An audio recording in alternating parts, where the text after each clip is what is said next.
We are live. Is that coming through on your end, Jeff? Yeah. Okay.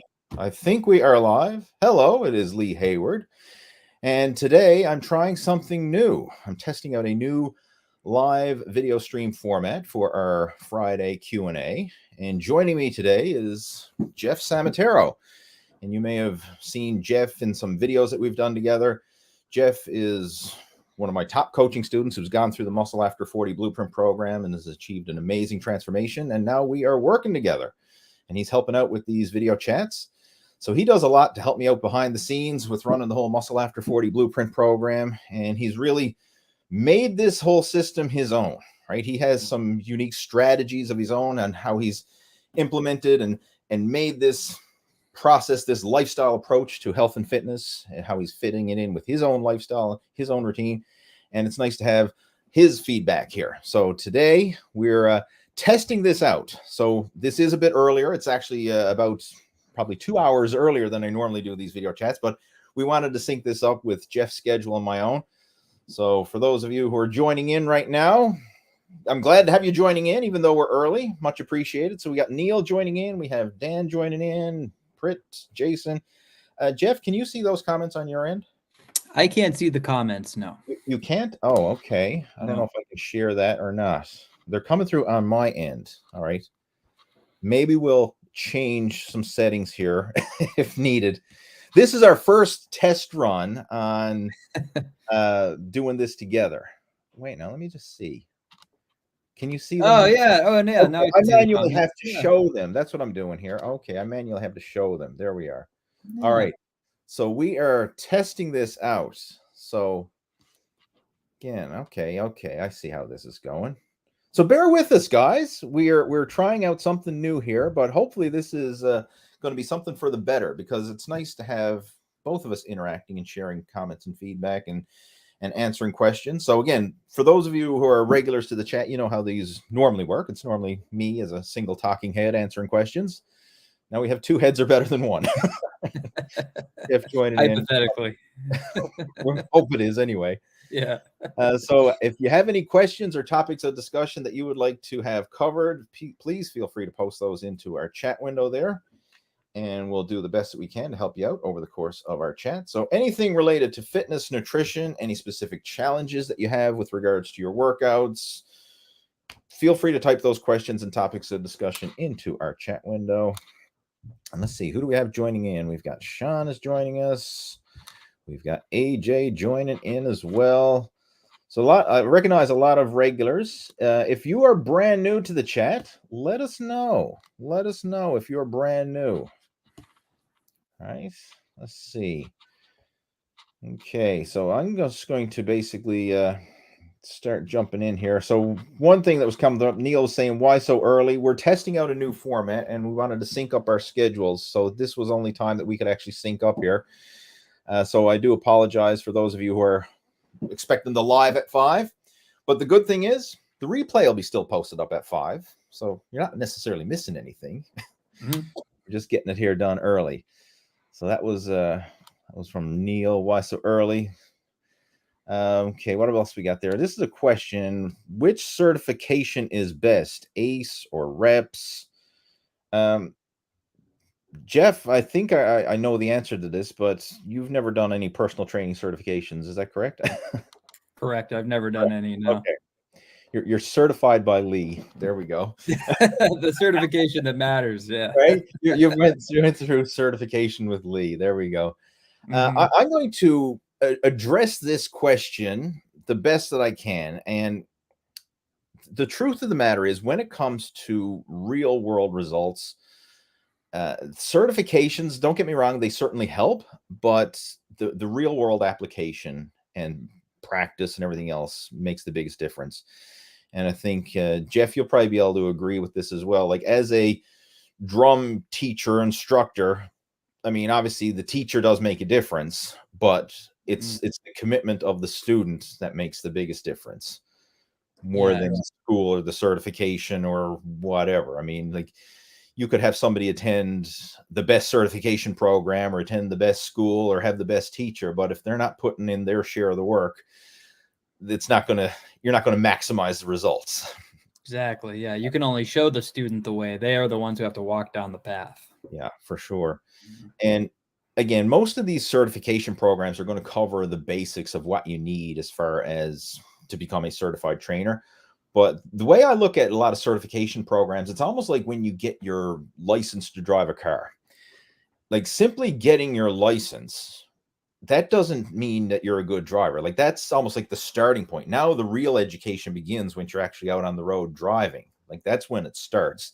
Same with a certification. I mean, you could go and become a certified personal trainer, but your real education doesn't start till you're actually in the gym and you're actually working with people and you're seeing the challenges and you're dealing with it in a real world situation. That's when you learn by doing, if you will. So that's why sometimes you'll see some phenomenal trainers, phenomenal coaches who may not even have a certification under their belt, but they've got years of real world application and experience of doing it. And the thing with certifications in personal training, it's not a set guideline. Like it's not like you have to have a set criteria in order to be considered a personal trainer. It's still a very gray area in that aspect. What I would recommend for anybody who is looking to become a certified personal trainer, and first off, like, why do you want to become a certified personal trainer? If you're doing it because you want to work at the local gym and actually coach people, the best thing to do is go to the gym or gyms that you're interested in working at and ask them what their requirements are. Ask them who they recommend, who they want their trainers and coaches to have as far as certifications, and then go with that. Because sometimes certain gyms may be affiliated with certain personal trainer certifications. Like I know one like the Good Life fitness franchise. I think they're, don't correct me if I'm wrong here now, but I think they are affiliated with CanFit Pro, or at least they used to be, right? Because I know like a lot of the trainers there had to be CanFit Pro certified. Now this is in Canada. In the United States is probably different, but if you wanted to work at Good Life as a trainer, you would get CanFit Pro certified, and that would be what they would recommend and what they want their trainers to have. Each gym may have its own recommendations of what they would recommend as well. So that's what I would say. I'm not here to say one is better, bad, worse than the other. Look at what you need and what the gym that you're planning on working at requires and go from there. That would be my 2 cents worth. All right, moving on. So again, guys, the way this chat works is anything that you want to discuss related to fitness, nutrition, type it into the chat window. So I'm just curious, Jeff, can you see the questions and comments, or do you only see them as I post them on the screen? I can only see them as you post them to the screen. Gotcha. All right. I think I have to change your settings for that. So we'll do that in a future video chat. Like I say, we tested this out and we said, let's go live. So you're seeing this in the real, the raw real thing right here. Right. This is not tried and tested beforehand. We got Jason joining in from Tulsa. Is that how I pronounce that? Tulsa? I think Tulsa. Tulsa. Sorry. Is that Oklahoma? If I'm not mistaken. Tulsa, Oklahoma. I don't know. Sure. Why not? Sounds like it goes together. I could be totally off the ball here. We got Lee Dunnigan joining in. I believe he's from over in the UK. He's a regular. We got Jose joining in. Sean and AJ. And I'm just going through these. Gaining best protein. All right. That's do you want to elaborate on that? I mean, the best protein powder, the best solid food protein, like that's kind of a vague question. I give you permission to elaborate on it, and we'll discuss it in more detail instead of me trying to decipher. Jose saying you're early today. We already addressed that. We got Eric from Switzerland, Mr. Me from Israel. I've been following you for years. Thanks for your content. You're welcome. Nice to have the support. Much appreciated. And it's almost 9 p.m. for Eric. Where are you to? You must be over in Europe somewhere, I would assume, at that late. AJ's got a question. Thoughts on getting protein through dairy products like milk and cheese? I eat a bit of dairy. I'm wondering if it affects me being as lean and healthy as I could be. All right, I've got my opinion and feedback on that, but Jeff, what's your opinion? Do you consume dairy products, milk and cheese and whatever? Yeah, actually, I get a great deal of my daily protein intake from dairy products. Some of my favorite dairy product that have protein in it, like liquid egg whites is a big one. I love putting liquid egg whites in like smoothies and shakes and things like that. Also a big fan of non-fat cottage cheese. Mm-hmm. Big fan of that. Yeah. And I'll have that on Killer Dave's bread. I'm a big fan of Killer Dave's bread too. I like that a lot. So I'll have that in the morning with some liquid egg whites. I either cook those up, fry those up with some whole eggs too. Okay. For milk, I don't actually drink like cow milk. I like almond milk. Mm-hmm. I drink that. The calories are pretty low on that. So I put that into smoothies and stuff. And then of course the big one, non-fat plain Greek yogurt. Right. Which just seems to go with everything. So Yeah. I use that as a salad dressing. Mm-hmm. I have like a little dessert at night where I'll do like non-fat Greek yogurt with protein powder mixed in and berries. Mm-hmm. Yeah, I'm trying to think what else. No, I still like butter and stuff like that too. I mean, there's no protein; it's mostly fat. But like, I still have like a little bit of butter with some right. things too. You can get away with it. I'll just go back to the question there. You're specifically asking for protein through dairy products, milk and cheese. Mm. I mean, I'm very similar to what you just suggested there. And I don't drink milk per se. When I was younger, I used to drink a lot of milk. But nowadays, I don't drink milk, but I do consume a lot of dairy. And my favorite forms, as you mentioned, the low fat or fat free cottage cheese, low fat or fat free Greek yogurt. That's what I usually go for. And with the Greek yogurt, I always get the plain Greek yogurt. I don't get the ones with the flavors because if it's got flavors, that's usually just extra sugar. I always check the label and I go with that. I will have fat free cheese slices. That's another one that I do like. So, like sometimes I'll mix up an omelet with some fat-free cheese slices or put it on a wrap. So to get my cheese fix, because I love cheese. I mean, I'll get it through cheese slices, but I always try to get the fat-free ones because the problem with cheese and a lot of dairy is it does have a lot of fat unless you're getting the low fat or the fat-free variations. The thing I like about the Greek yogurt and the cottage cheese is when you look at the protein to lactose ratio, it's mostly protein, very low in lactose. Whereas milk is the opposite. It's mostly lactose and it has moderate amount of protein. So like in a cup of milk, there's 12 grams of sugar, i.e. lactose. Lactose is milk sugar.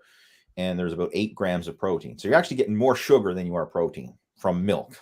Whereas Greek yogurt and cottage cheese, it's basically the reverse ratio. It's mostly protein and a little bit of milk sugar through the lactose. So anyone who has lactose sensitivity would be better off with that. And of course, you can also get the lactose-free versions.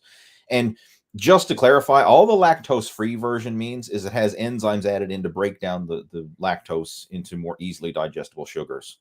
So it still contains the same amount of sugar, but it's broken down so it's more easily digestible and won't cause as much gas or bloating for people who are lactose sensitive. But yeah, I do consume dairy products. And another one we should all consider as well is whey protein. Like technically that is a dairy product. I mean, it's coming from milk products as a byproduct of cheese making.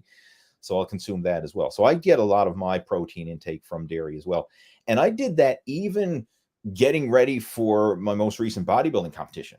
So like last summer, I made the comeback to the Masters over 40 bodybuilding.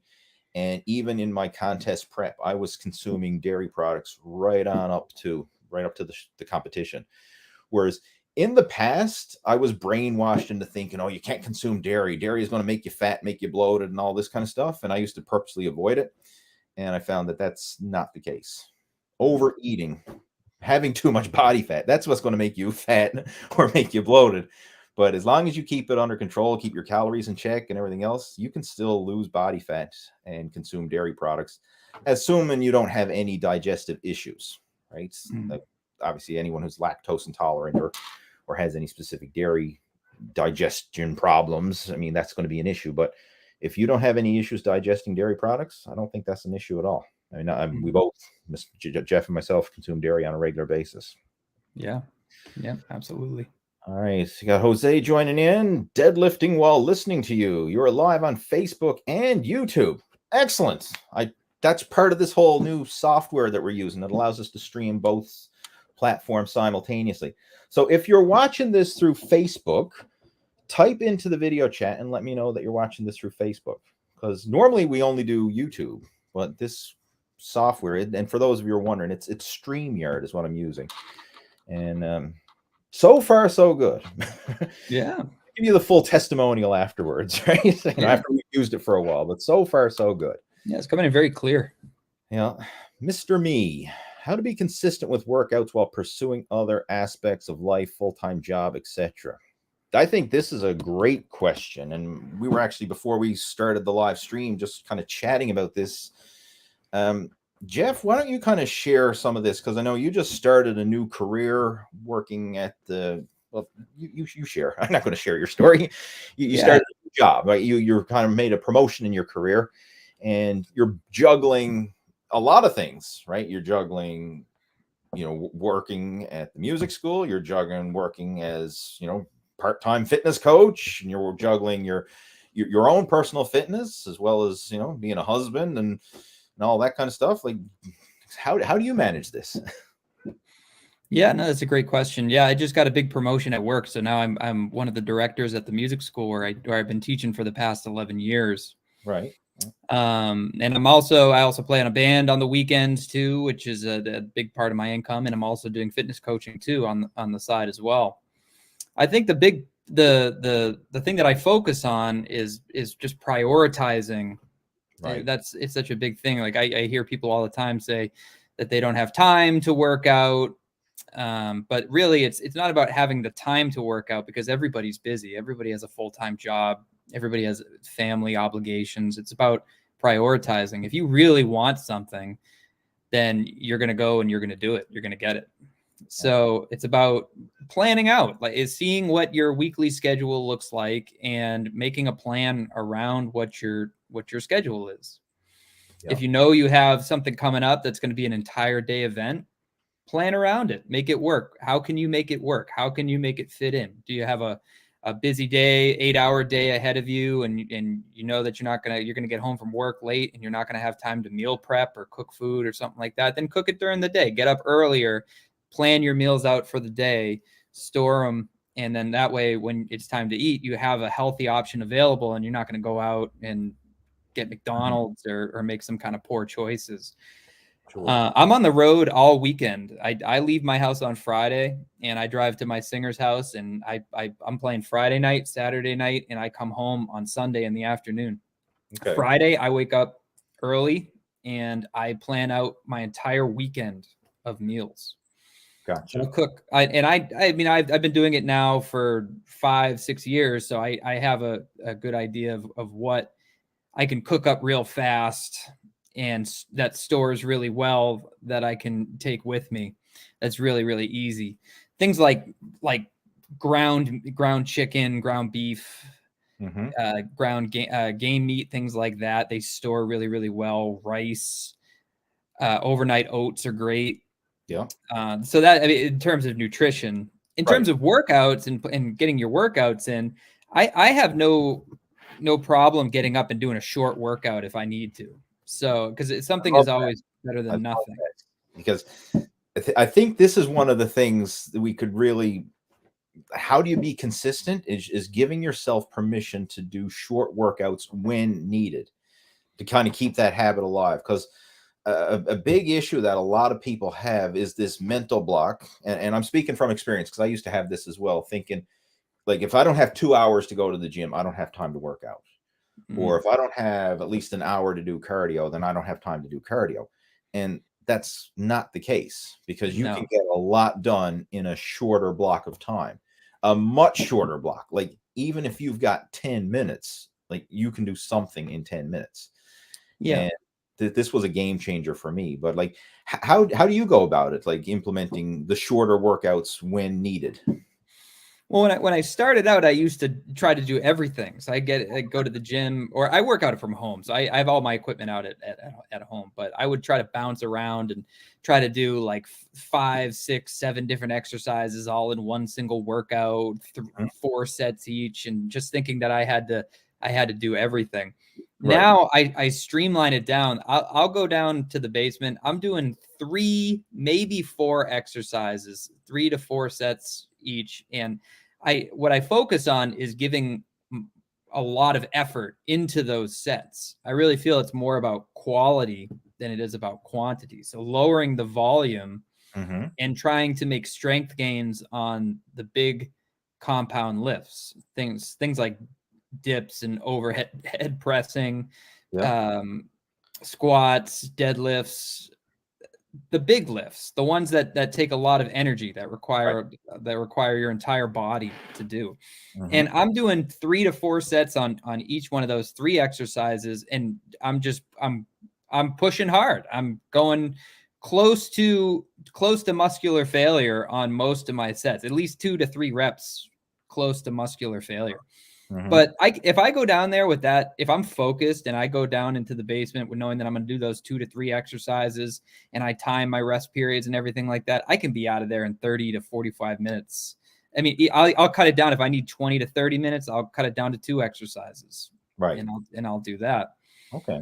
So it doesn't need to be an hour and a half. I mean, I love doing hour and a half exercises, taking my time and doing a little bit of fluff work at the end too, like some curls, some extra arm reps, things like that, just because it's the fun stuff. Sure. The fun stuff. If I have time, I'll do all that stuff. But if I'm strapped for time, I'm getting in there. I'm doing the big lifts and I'm pushing hard. 2 to 3 sets per exercise, 3 to 4 exercises a workout. Gotcha. That's cool. I like how you break it down like that. And I think the big thing again is just realizing something's better than nothing. And the thing that you got to look at when it comes to this whole thing is you just got to be better than you were before. Like that's it. Better than you were before. And one of the problems I find a lot of people get caught up in is they're following so many people on social media, on YouTube and Instagram, and seeing all these workouts, and like you're seeing, and first off, anybody who's posting videos on YouTube, like chances are they are more advanced. They're very serious. They're very committed. Like nobody just posts up stuff on YouTube like, oh, I don't care about it. It's a new hobby. I just randomly post stuff up. Like they're the exception, not the rule, right?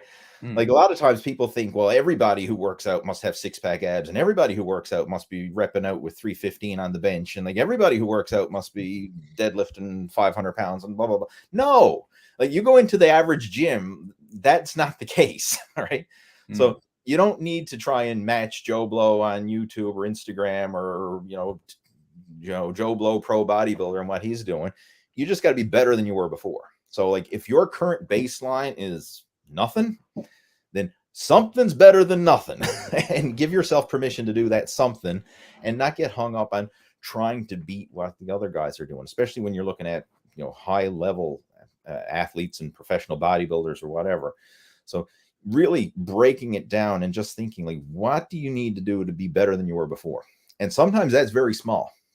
Very small. Like I know in my case, when I'm trying to lose the dad bod after I really let myself go, I gave myself permission to do 10-minute workouts.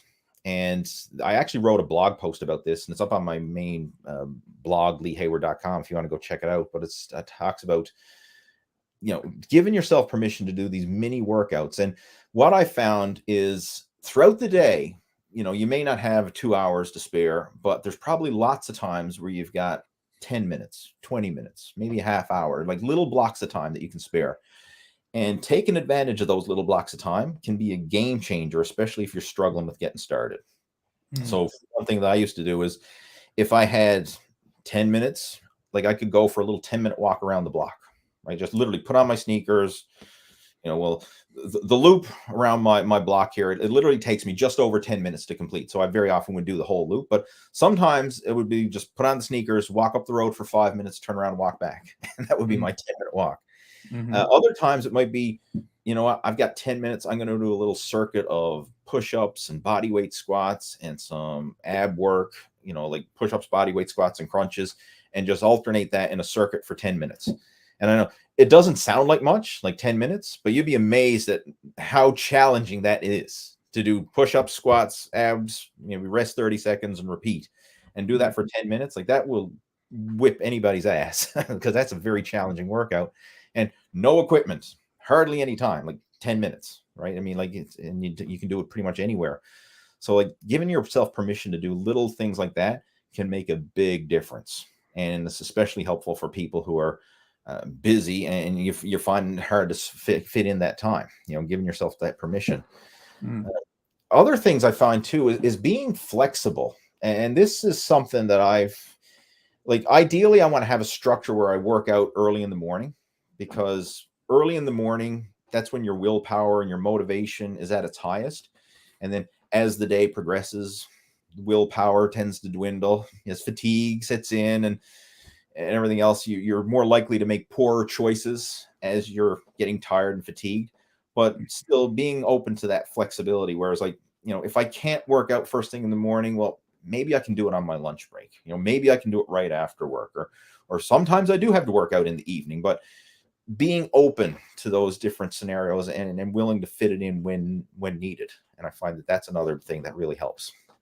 But yeah, I think too, another thing too is finding the time, like what the time wasters in your life, yes, like moments, things like where you're scrolling Facebook, social media, whatnot for yeah, half hour, 20 minutes, something like that. Right, you could cut that out. Like there's everybody has things in their life where there's like moments or whatnot where they're just wasting time.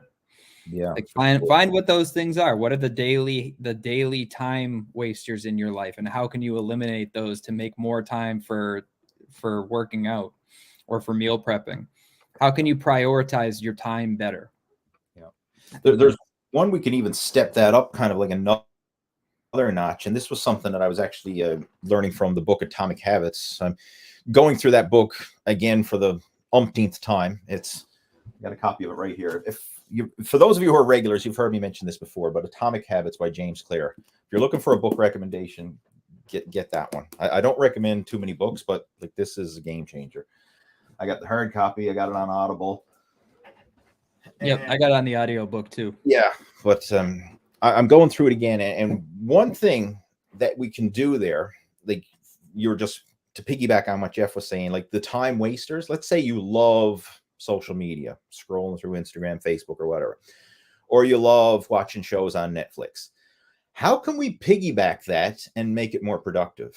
Like maybe we could set up a treadmill in front of the television, so when you're watching your favorite show on Netflix, you're getting your cardio in as well, right? If you have some sort of cardio machine at home, be it a treadmill or an elliptical or a bike or whatnot, you could do cardio while you're watching your show. So when you want to binge watch Netflix, well, you got to binge exercise at the same time, right? Because you're going to be exercising. And James actually gave an example of someone who kind of took this to the extreme where he had it set up. His television would not power unless his stationary bike was pedaling. He was like an engineer, and he rigged it up somehow that the TV wouldn't operate unless the bike was spinning. So if he wanted to watch TV, someone had to be riding that bike, right? So you're getting exercise if you're watching TV. So I mean, that's brilliant. Now you don't need to be that strict. Like you could literally just have the cardio machine there. And I did that myself for years. Like that's how I got a lot of my cardio done, especially back when I was competing in bodybuilding. Is I had an elliptical machine set up in my rec room in front of the television. And if I wanted to watch shows or movies or whatever, I'd do it while doing cardio. So, I mean, that's one way that you can piggyback your time wasters and actually make them more productive. You could also do it for social media as well. Like, you know, if you love scrolling through Facebook, well, maybe you do it while you're working out. So you do a set, and then during your rest period, you can scroll through social media for a minute or so, but then make sure you get back and do another set. Like that requires a little bit more self-control, because you don't want to end up having a 10-minute gap between sets now because you're scrolling through social media. But like if you literally just scroll a little bit, do a set, scroll a little bit, do a set, you know, you could piggyback some of those not so productive habits and actually make them more productive by piggybacking it with your workouts. Yeah. So there's all kinds of strategies, to make this more effective, but it's ultimately coming down to finding what works the best for you in your situation, and be willing to try and experiment, right? Yeah, it's compounding habits. Yeah, compounding habits for sure. Exactly. Yeah. Let's move on. I mean, that's something. I mean, we could literally talk about that for an hour, but let's just try and get through as many as we can. We got Louis joining in from Louis or Lewis, I'm not sure, from Mexico. Says, I wanted to know if it's feasible to gain 1 kilogram of muscle per month for a 50-year-old guy. A kilogram of muscle per month, so that's 2.2 pounds. Is it possible? It depends. Because it depends on where you are at in your fitness journey. Like if you're just getting started or you're just coming back after a layoff, absolutely. I think you could certainly gain that much muscle, possibly even more, but it's eventually going to plateau. Like nobody's going to gain that much muscle infinitely, regardless if you're 15 or 50 or wherever. Like, I mean, even everybody's, once you get past that initial newbie growth spurt, the gains are going to start to slow down. And this is how it generally works for most people, is the gains you make in your first year of consistent, productive training, like none of this on and off crap, right? Like if you dedicate like a full solid year to consistent workouts, consistent nutrition, just living a good, solid, healthy lifestyle and making progress, your first year is when you'll typically make your best gains. Then each year thereafter, you can realistically expect to gain about half of what you gained the previous year. And then eventually you're going to get to the point where you're like struggling to make any gains at all, in a natural means, that is. Now, once you throw in performance enhancing drugs and all that kind of stuff, that changes the game entirely. But from a natural perspective, like let's say someone started off their first year as a teenager and they put on 30 pounds of muscle in the first year. I mean, I know that sounds extreme, but it is possible. And, for someone who's, in their prime, going through adolescence and training and eating consistently, I mean, you could literally gain that much.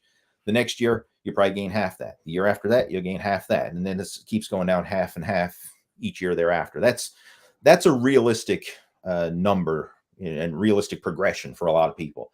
And I've also heard, to kind of give you a bigger perspective, the average person is probably going to be able to gain 50 pounds of muscular body weight over their lifetime of training on average, right? Like, over what you would have weighed if you didn't work out at all. So that's like a lifetime goal, 50 pounds of muscle, which is 20 something kilos of muscle, to put it in perspective. So, initially you probably gain that much, but it's not going to last forever. Eventually that's going to taper off big time. But don't let that discourage you. Because I mean, like, we've got guys in our coaching group who are in their 50s and beyond who are making amazing progress. One guy, I mean, who's a regular to our Muscle After 40 coaching program, he's Mike Brown. And I mean, we see Mike all the time. I mean, he started working out I believe he started in his 50s, right? It was fairly recently. Like he wasn't one of these guys who've been training since he was a teenager. I mean, he started in his 50s, and now the guy is jacked. I mean, he's lean. He's got visible abdominal definition. I mean, he looks really darn good, and he's in his late 50s now. Yeah, we call him Mike Iron Brown. Yeah, Mike Iron Brown, right? He's in great shape, right? So I mean, it's a prime example. I mean, it's never too late, right? You can always make progress, and but like, I wouldn't even get hung up on the number. Just like I mentioned before, just focus on being better than you were before. Set that as the goal. Progress, baby progress. All right, let's move on there. We got Sean's joining in. Says, I have osteoarthritis in most of my joints, and I've been told that lifting weights could help with the pain because building muscles would help. What do you think? Jeff, do you have any experience with anyone with arthritis pain? No, actually, I don't think I do. I mean, I've had like elbow tendonitis and wrist tendonitis and stuff like that before. But I would, I always find that movement always helps with any type of tendonitis, pain, inflammation, something like that. I find if like inactivity is one of the worst things you can do for any type of rehabbing any type of injury. Yeah, definitely. And that's generally the rule of thumb when it comes to arthritis. Movement is medicine. Like Yeah. being and it's kind of like a catch-22 in a way, because initially that movement can be uncomfortable, but you kind of have to work through it and work within your pain threshold. But you'll find that the more you do it, the easier it gets, and then it kind of snowballs. But it Mm. takes a bit of effort to get that initial momentum going forward. So you have to give yourself permission to start off very small, very conservative, very light, like literally just build a habit of showing up to the gym and like going through the motions with baby weights. And what I would recommend for anybody who's either starting off brand new or coming back to the gym after a layoff, or anyone who's dealing with any injuries, aches, pains, or anything like that, start off very light with machine exercises. And most commercial gyms these days are amazing because they have a lot of different machine exercises, and it's very forgiving on the body, because with a machine exercise you don't have to balance and stabilize the weight. There's very low risk of injury. Like when you're lifting barbells and dumbbells, I mean, they could roll, twist, like you could lose your balance. A machine is balanced. The machine does the balancing and supporting for you. All you have to do is push or pull against resistance along a guided path. So it's a very safe introduction to exercise, and it's a great way to get back into the movement pattern. And that's what you want to focus on, is just the movement pattern, especially for those areas that are causing the most joint pain, and consistency. And this is something like I know a lot of people, like when they're going through rehab and things, it's just the consistent movements. Like don't get hung up on the weight you're lifting or anything like that. It's like, as they say, leave the ego at the door, but just show up and be consistent. And I think that's the big thing is just the consistency in the movement. And movement is medicine. That's like catchphrase that you could like ingrain. That's your new mantra. Movement is medicine. So it definitely will help. And changing it up too. I remember I used to have tendonitis when I would do supinated curls. Yep. And Yep. changing it to different types of grips, and it can Sure. definitely help with that as well. I was having the tendonitis with the supinated, but then I moved to pronated, or doing like hammer curls and things like that, and it just felt a lot better. So changing up your exercise selection can help with that too. Some exercises might aggravate it more than others. That's a good point. Yeah. I mean, anytime something causes pain or discomfort, like you don't necessarily have to stop working out. You just got to find another variation that allows you to do that, train that muscle, train that movement pattern without pain or discomfort. And just give you some examples. Like, let's say a flat barbell bench press hurts, kills the elbows, kills the shoulders, whatever. Maybe try another variation. Maybe we could do a chest press machine. Maybe we could do a dumbbell press. Maybe we could change the angle, do incline or decline. Like maybe you could do a push-up. like just think of working the muscle and the movement pattern, not getting hung up on the exercise. And this applies for pretty much anything. Like you can work the movement, work the muscle, and as long as you're doing that, you can make progress. Like there's no exercise that you have to do. I mean, especially for general fitness. I mean, if you're a competitive power lifter or something, I mean, okay, then yeah, you have to bench press, you have to squat and deadlift and all. But I mean, for general health and fitness, there's no exercise that you have to do. You just have to exercise. You got to work the muscle and work the movement pattern. But you don't need to do a specific exercise if it causes pain or discomfort. YT is joining. He says, I'm late to the stream. Who's the other guy next to you, Lee? Who is for those of you joining in, this is Jeff Samataro. He is Jeff. Let's just share your story. I mean, like, because a lot of people probably didn't watch our videos that we did together. Myself and Jeff have done a few videos together, but how did this all start? Like, because I remember, Jeff, you were one of those guys who used to tune into these video chats every Friday afternoon. The Southern Drummer, what was your username again? Southern NH Drum Lessons. Southern NH Drummer. And you used to tune in every Friday, and you used to log in early so you could get your question or posted right away, so it'd be one of the top questions answered. So, like, just share that. Like, how did you come on about this? Yeah, it's kind of surreal being here doing a Q&A with you, because yeah, that's how I got started with you, Lee. Is I got on the schedule there every Friday at 5, Yeah. And I'm a musician, so I gig on Friday night. So I would be driving to the gigs, and it was just became a habit every Friday. I would tune in at 4:30, get my questions in, Mm-hmm. and then I would drive to the gig, and I would listen to the Q&As on my way to the gigs. And that's how I learned about you, and I loved the advice you were giving, and I loved how you're just a very like honest family man. You're just you have a wife, you have a kid, and you just find a way to be in incredible shape. And I really looked up to that, and that's really admirable for me. So so I reached out to you, and we talked and we chatted back and forth, and you learned more about my lifestyle and what I do for work. And you said you could help me out. So I jumped on the coaching program, and now I've been in the program now for, man, what is it now? What is it now? 3 years, 3.5 years? It was 2019, I think it was, when you first reached out to me with the coaching. I mean, before then, I mean, I know you were regular on the video chats, but I think That's right. Okay, so it was December of 2019, and I remember because COVID hit in March of 2020. right. It was right And before the whole pandemic. Yeah. yeah, and that's when all my gigs and working, and I teach drum lessons too, that when that all started to go away. Mm-hmm. And so I made at a point during that time of quarantine that I was going to get in the best shape that I possibly could during that time. I wanted to use it as a positive time in my life. Got So I focused a lot of my efforts onto getting stronger in the gym, dialing my nutrition, following up on the lessons that you gave me. Mm-hmm. And it really helped keep me sane during that time period. My wife is an RN. She's a registered nurse, and she was working at the hospital at the urgent care center during that whole time. So she was on the front line. So I was just going crazy at home, worried about her all the time. Yeah. So going through the program with you, and that was really a huge thing for me during that time. It really saved me in a lot of ways, and I'm really glad I did, because it was a positive thing that came out of a negative thing. Sure. Yeah. Absolutely. Yeah.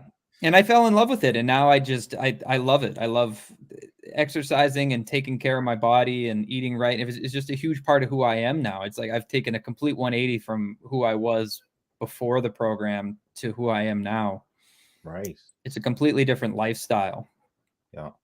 And if you haven't already done so, what I'll do is in the replay of this, I'll post a link to it. But myself and Jeff, we've done videos together. If you just do a search for Lee Hayward and Jeff Samataro, or just scroll through the videos up on the YouTube channel, you'll be able to find them. We've done several together, going into more detail about Jeff's transformation. But that was one of the things that really impressed me, was you came on board with this, and like right from the get-go, like you just jumped in, committed to the process, trusted the process, and there was no looking back. It was almost like burn the bridges behind you. I'm moving forward. Right. Yeah. Like that was the attitude you took to it. It wasn't like, oh, I'm going to dip my toe in the water and see if this is, if I like it or not. And maybe or maybe not. It's like, you just basically jumped into this, and you trusted the process, you took action, and then the results, they speak for themselves. If it's okay, or no, I don't, or do I have it? I'm just see here now.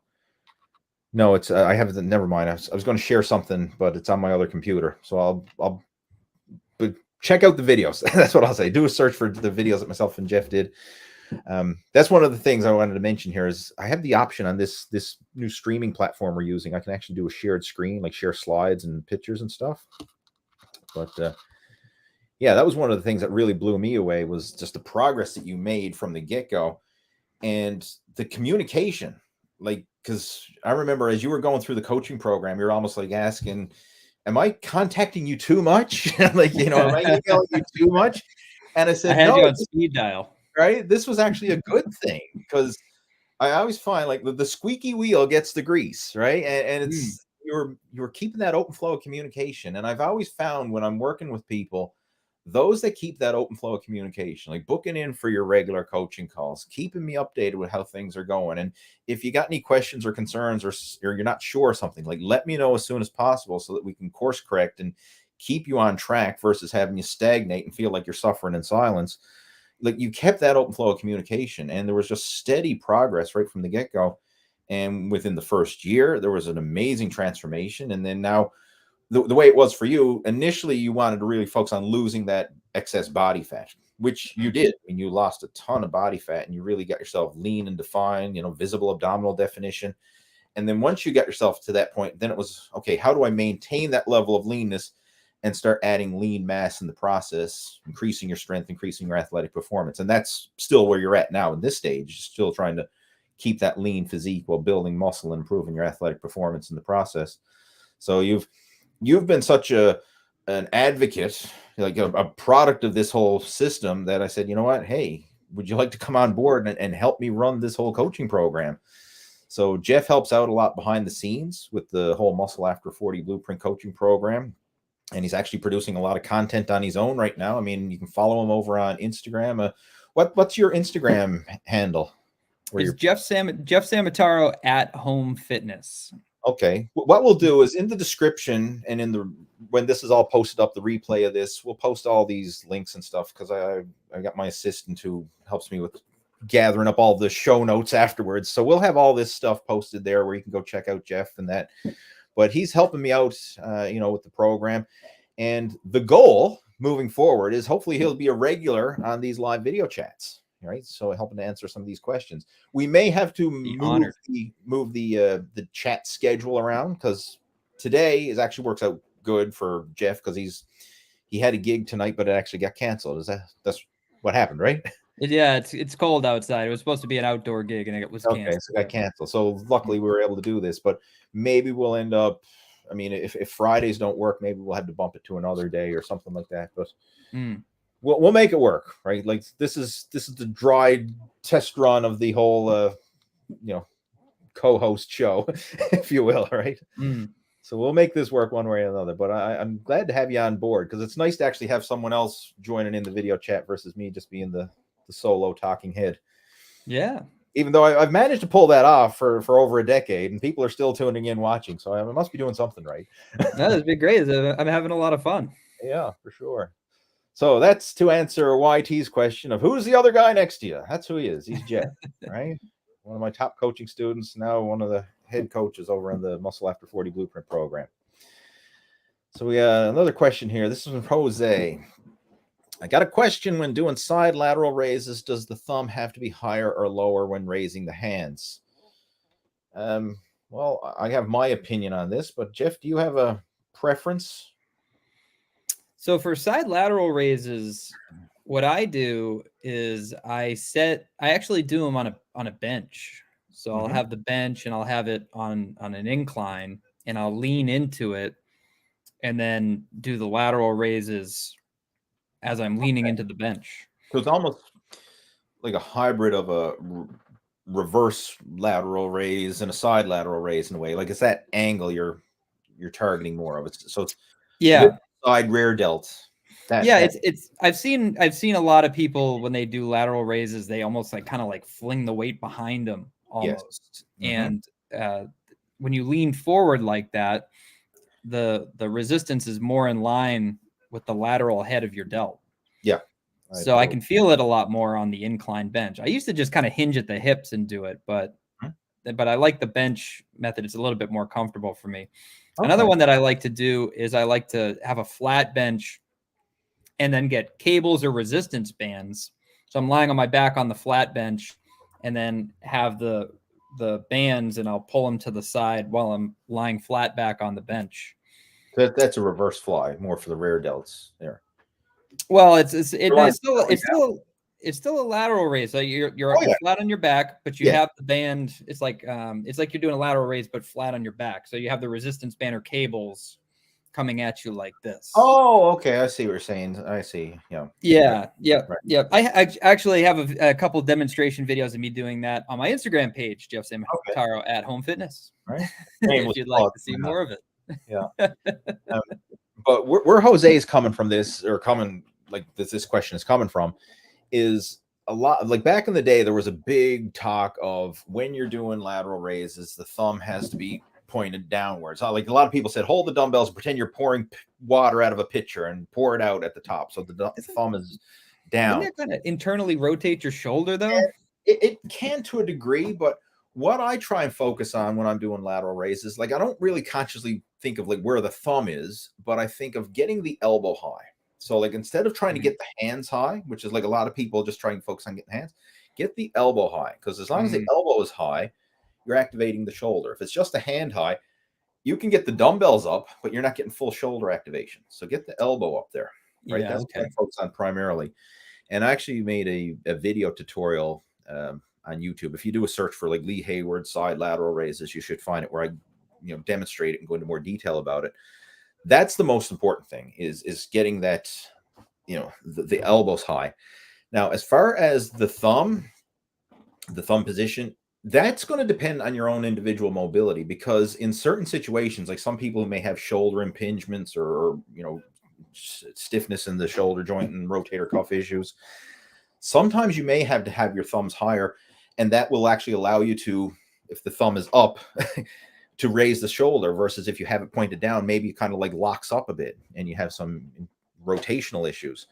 So it's something that you can experiment with. It's not necessarily right, wrong, good or bad. It's kind of like an individual mobility thing. So if you find that you get a good contraction with the thumb pointing down, like the old school mentality, like how people used to say, pretend you're holding pitchers of water and you're dumping out the pitchers of water at the top of this lateral raise. That's what I used to hear a lot of. So if that works for you and you find you get a good pump from it, hey, by all means, go for it. But if that doesn't work, or you want to try it with the thumbs pointing up, or try it in just in a neutral position where you're not really pointing your thumb at all. You're just kind of keeping your hands in that neutral position, but focusing on getting the elbow up. And that's what I do personally. And I find as long as I'm using controlled form, not heaving and swinging and using momentum, but just controlled form, moderate weight, and keeping the elbows up, to engage the shoulders, that's where I find I get the most benefit from the side lateral raise. And should also mention, there's a lot of different variations of the side lateral raise that you can use. I also find resistance bands, I should say, work really good for side lateral raise. Yeah. So just stand on a resistance band and you use it. And I find that the resistance band, it accommodates the resistance. So as you're lifting it up, it gets really hard at the top as the band stretches and you get maximum tension. And I find that that's a great way to really get a good peak contraction in the side delts using the resistance band. And it's a great variation for anybody who's training at home, because resistance bands are a great tool for home gym workouts. Another one that I like is at the commercial gym. They typically have a side lateral raise machine where your arms are actually bent at a 90-degree angle. And it's basically the pad is resting on your forearm and it's doing a lateral raise against the machine pad. So kind of like a similar variation of like the pec deck butterfly attachment with the pads. It's basically just a side lateral fly attachment. And I find that one works really well because you can handle fairly heavy weight with controlled form. So that's another one that I do a lot as well. Kind of to piggyback on what one of the previous questions is how to save more time in the gym. One thing I like to do with lateral raises is do unilateral ones. So I'll do one arm, and then while that arm is resting, I'll go and do the left arm, and then no rest, go back to the right arm and into the left arm. And you could do 2-3 sets of that. I mean, in under 5. Yeah, like no problem. Right. Be real quick. That could be like a great like end of a workout type of like burnout exercise. Okay, interesting. I've never really focused on that before, but I might give it a shot. And interesting that, I know we're kind of going off on a side tangent here, but that's okay. We're allowed to do whatever we want. Yeah. Well, the unilateral with a cable, like with the cable, or you can do it with the resistance band too. Gotcha. Yeah, but when you're doing single limb unilateral exercises like that, you'll typically be able to lift heavier per side because you're able to exert all the effort for that one side at a time. Whereas when you're doing both arms simultaneously, you've got to divvy up your strength between both sides. Whereas if you're lifting one side at a time, you can focus all your strength and energy into that one side. And generally you'll be able to lift a little bit heavier than you would. Like if you were to do a dumbbell curl with just one dumbbell, you'd probably be able to curl more weight than if you're doing both arms simultaneously. That's part of the reason why when you do alternate curls, curling one arm at a time, you can generally lift a little heavier in that alternate fashion, because each time you're focusing all your effort on that one lift instead of having it divided amongst the two dumbbells. So that's another little strategy. You might be able to actually get more muscle stimulation because you're able to lift a little heavier weight and or get more repetitions, right? Because you're doing one side at a time. Yeah, that's interesting. I should give that a shot next time I train shoulders. I've never done, I have done it in the past, but I haven't really prioritized it. But thanks for sharing that. Yeah. All right, what else we got there? How are we doing for time anyway? We've been going for 55 minutes almost. Wow, time flies when you're having fun. Gabriel's joining in. He says, is it necessary to become stronger? I see a lot of big guys in the gym with great physiques, but are damn weak.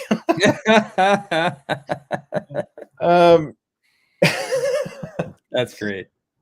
There's a lot we can unpack there, because yes, you technically, bigger muscle is a stronger muscle and vice versa, but there's a difference here, and you're seeing big guys who are damn weak, meaning they're doing lighter workouts, and you may not be seeing the full picture, right? Like you could be seeing them doing, maybe they're in a deload phase, maybe they're doing some isolation exercises, maybe they're peaking for a contest and they're a few weeks out from a show, and their main goal is now they're in a calorie deficit and they're not able to train as heavy, and they just want to stay injury free, maximize the muscle they have, and burn up as much body fat as possible, so they're not pushing heavy weight. Like you got to look at the bigger picture. And when you just see a snapshot of somebody who's, hey, there's this big dude who's doing a light workout, it doesn't necessarily mean he's damn weak. Right? Yeah. It's like saying if you you could see a professional athlete who's doing an easy practice session, or maybe like a high level runner or cyclist who's doing an active recovery day. I mean, they could be going for a slow, easy run or a slow, easy bike ride, but that doesn't mean that they're not capable of high intensity effort. It's just you're catching them on a day when they're going easy.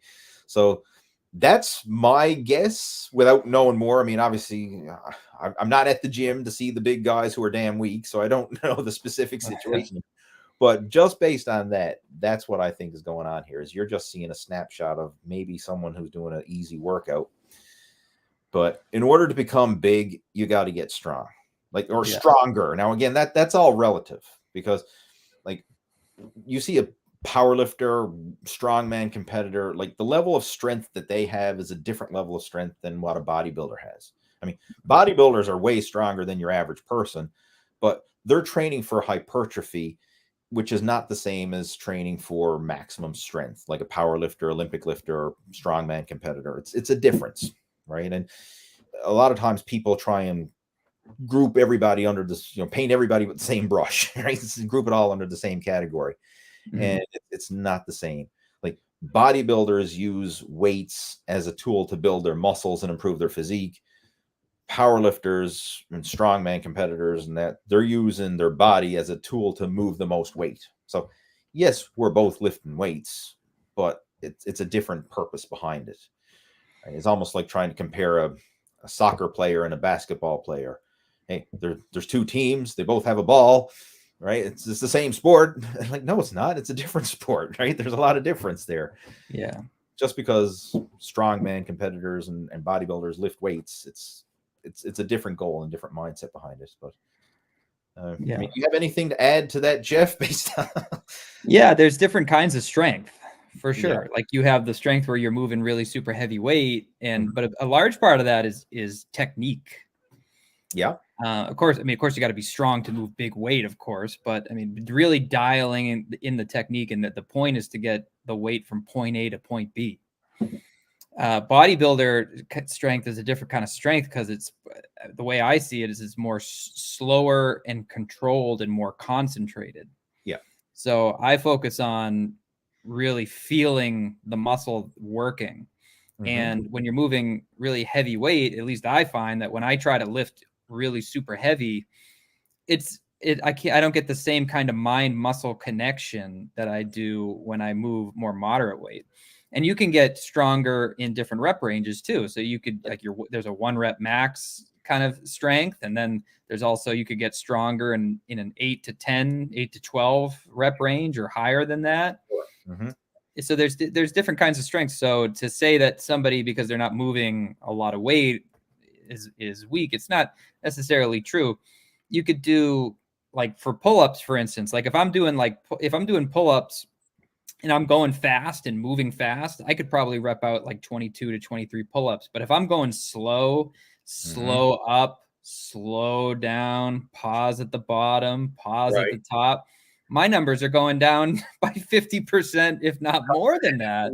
Yeah, for sure. So it's a different kind of strength, but who's to say the guy doing the slow and controlled with the hold at the top is weaker than the guy going fast and going and getting out 22 reps? So yeah, it's about challenging the muscle. If your goal is hypertrophy, then it's about challenging the muscle and really like I don't want to say the weight doesn't matter, but it's like there's different kinds of strength. You can get stronger and challenge the muscle in different kinds of ways and different kinds of strength measures instead of just how much weight is on the bar. Right. Yeah, totally. No, I can appreciate that. And to kind of just expand on that even more, one exercise that you see, yoga, right? I'm going to use this as an example. Yoga, you're not lifting any external weight. It's a body weight workout.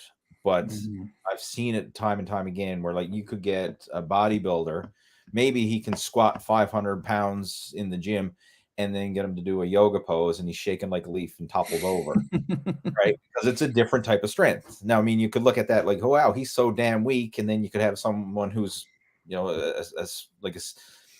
a skinny 110-pound girl who's holding this pose effortlessly, and you might have a 250-pound bodybuilder who's shaking and struggling to hold that same yoga pose, and there's no weight being lifted, right? She looks strong in comparison to him. But then in another category, I like put a loaded barbell on your back or see who can deadlift the most, and that's a different scenario. So yeah, strength is all relative to the exercise and what it is you're training for. And I mean, we're doing our best to unpack this question with very little context, but that's the general consensus, right? I mean, if someone's big and muscular, I mean, there is strength in certain areas for sure. They wouldn't be that way otherwise, right? But again, it all depends on the context. All right, Neil's joining in, says we currently have unused logs and big rocks in the backyard and was planning on my workouts. I was planning on my workouts for variety.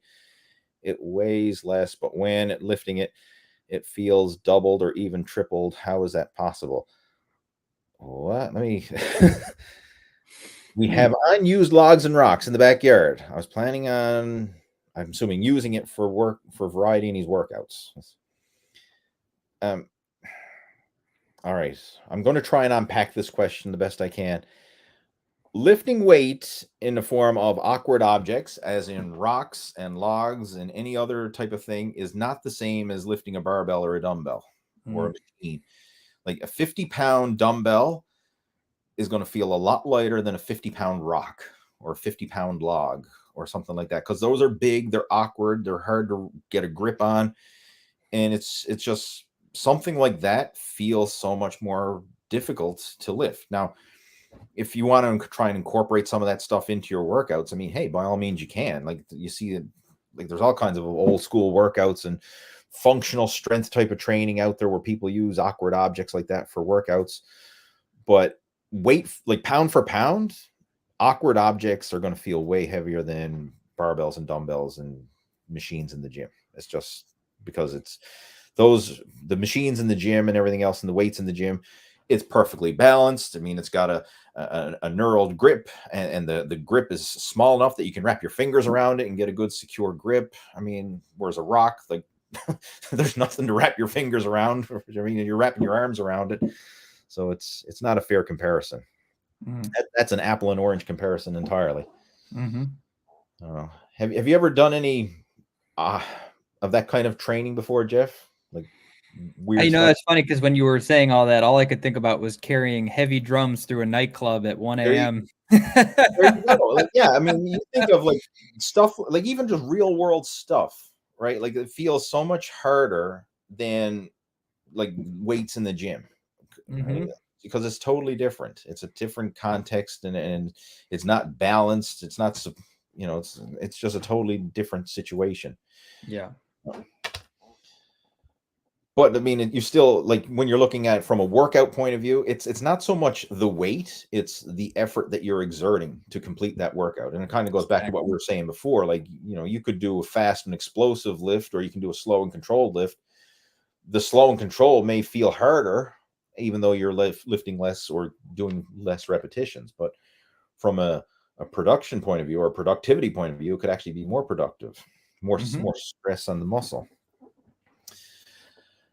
Full day diet plan. I actually have a few videos up on YouTube covering a full sample day of eating. But you know, Jeff, you want to just take a couple minutes and, like, what's a typical day's eating look like for you if you were to, you know, you don't need to go super detailed, but just kind of give us a quick overview. Like, what's a typical breakfast, typical lunch, typical dinner, stuff like that. I strive every day to have 3 meals a day with a lean protein, a vegetable, and a snack before bed. Okay. And the snack before bed is typically something with protein powder in it.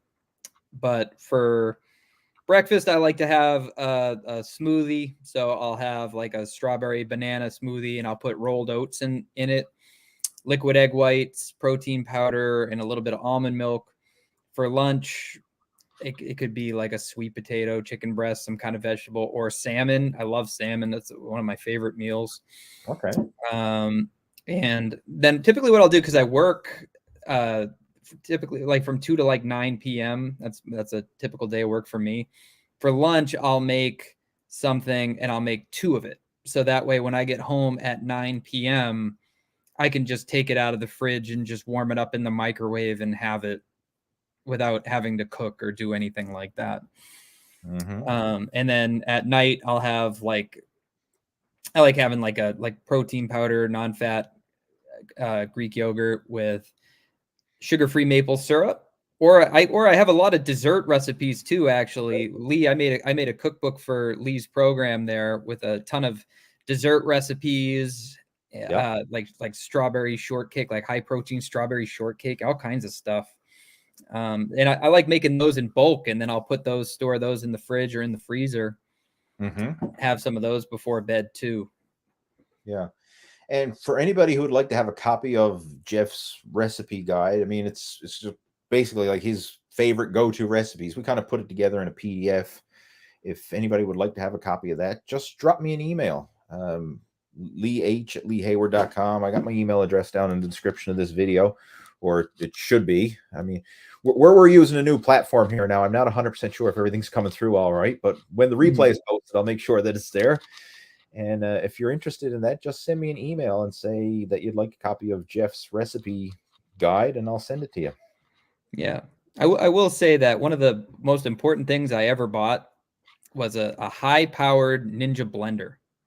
Yes. There are so many things you can do with that, and it's so quick and so convenient and so easy. You could have a like that smoothie I was telling you about for breakfast. And that'll keep you full for 4, 5, 6 hours. Yeah. And it takes like under a couple minutes to make. It's super easy. Yeah, I mean, I got a Vitamix blender myself, but bottom line, you need a high power blender, not just your typical like $20-$30 Walmart blender, because it's not going to it's not going to last. It's not going to cut through, like, you know, to make for smoothies and stuff like that with frozen berries and all that kind of stuff. You need something with a bit of power to it. Yeah. So the Ninja, I've heard good feedback about it. I've never had one myself, but obviously you're using it. I use Vitamix, and they last a long time. I mean, my God, I've had my Vitamix for over 10 years, right? And it's still going strong. So it's built to last. Yeah. They're great. It's a must-have, in my opinion. Yeah, for sure. All right. Another question here. How are you doing for time, Jeff? Like, when I'm still good for time.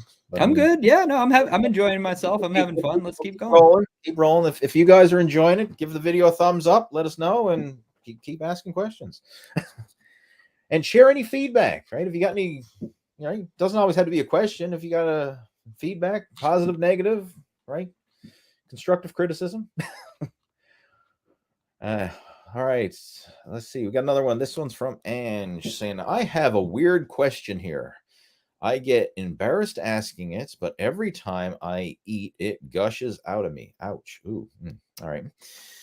Can't even sit in a restaurant and eat food as I have to run as fast as I can to the loo. All right. Hopefully that's not with everything you eat. Right? Hopefully but to me, there's some sort of intolerance, whether it's a gluten intolerance, a lactose intolerance, or some gut health issue. I mean, again, that's if it's to that degree, you should go talk to your doctor and get some blood work and tests and everything else to see if you have any intolerances, because that's not normal. I mean, that could be the root cause of some more serious underlying issues, but it's something you definitely need to get checked out. I mean, if it was just minor stuff, we could probably look into like digestive enzymes and a bit more selective food choices. But if this is like every time you're eating, like it's getting to the point where it's really problematic, you need to talk to a professional and get this looked into. Yeah. I mean, I've known, and this is something that can actually develop over time. Like I've got relatives of mine who've never had any eating disorder, or not just eating disorders, but any eating intolerances growing up, and then as an adult, like become allergic to shellfish, become gluten intolerant, or lactose intolerant. Like this, some of this stuff can actually develop as you grow older, and you've never had issues in the past, but now all of a sudden you develop those issues because as your body ages and grows older, like we don't produce digestive enzymes to the same degree, and you may develop some certain intolerances or gut health issues. So it's something that really needs to be looked into at a deeper level.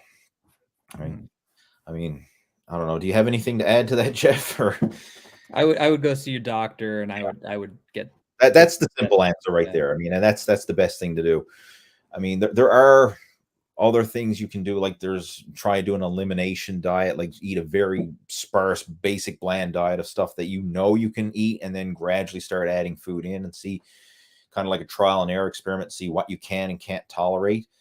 But that's a slow, tedious process. I would much rather you just cut to the chase, go to the doctor, get some tests done, and then just see what the underlying issue is, because that's not normal. And the simple answer I always say, like, if you're in doubt, get it checked out, right? Like, I mean, I understand you're asking here on YouTube and you're searching YouTube, obviously, for questions, but get it checked out by a medical professional, right? I wouldn't delay it. I'd book that appointment ASAP today if you could, or as soon as possible. All right. Sir, online workout training. I've got a lot of videos over on the main Total Fitness Bodybuilding YouTube channel. I was gonna say Total Fitness Bodybuilding. Like, go to the main channel page. There's playlists where we cover workouts for all your major muscle groups. And if you got some specific questions, like or you want more elaboration on anything that we're covering here, feel free to reach out. Right, like you can reach out to me through my email or through Facebook. I got my information is down in the description. You can reach out to Jeff as well. Like, he's active over on Facebook as well as on Instagram. And we'll put all our contact information down in the description below if you want to reach out, if you have any questions about anything we're talking about here. Because I know we're just kind of scratching the surface sometimes with some of these questions. Or sometimes I might miss the ball to miss the point entirely. So if you need more clarification, feel free to reach out. I think I already answered that one. That was a double question there. Move on to the next one. All right. Okay, someone responding. Powerful learning from Brian Jones. Thanks, Brian. Hey, Brian. Brian from over on the Dad Bod Transformation Group joining in. Yeah.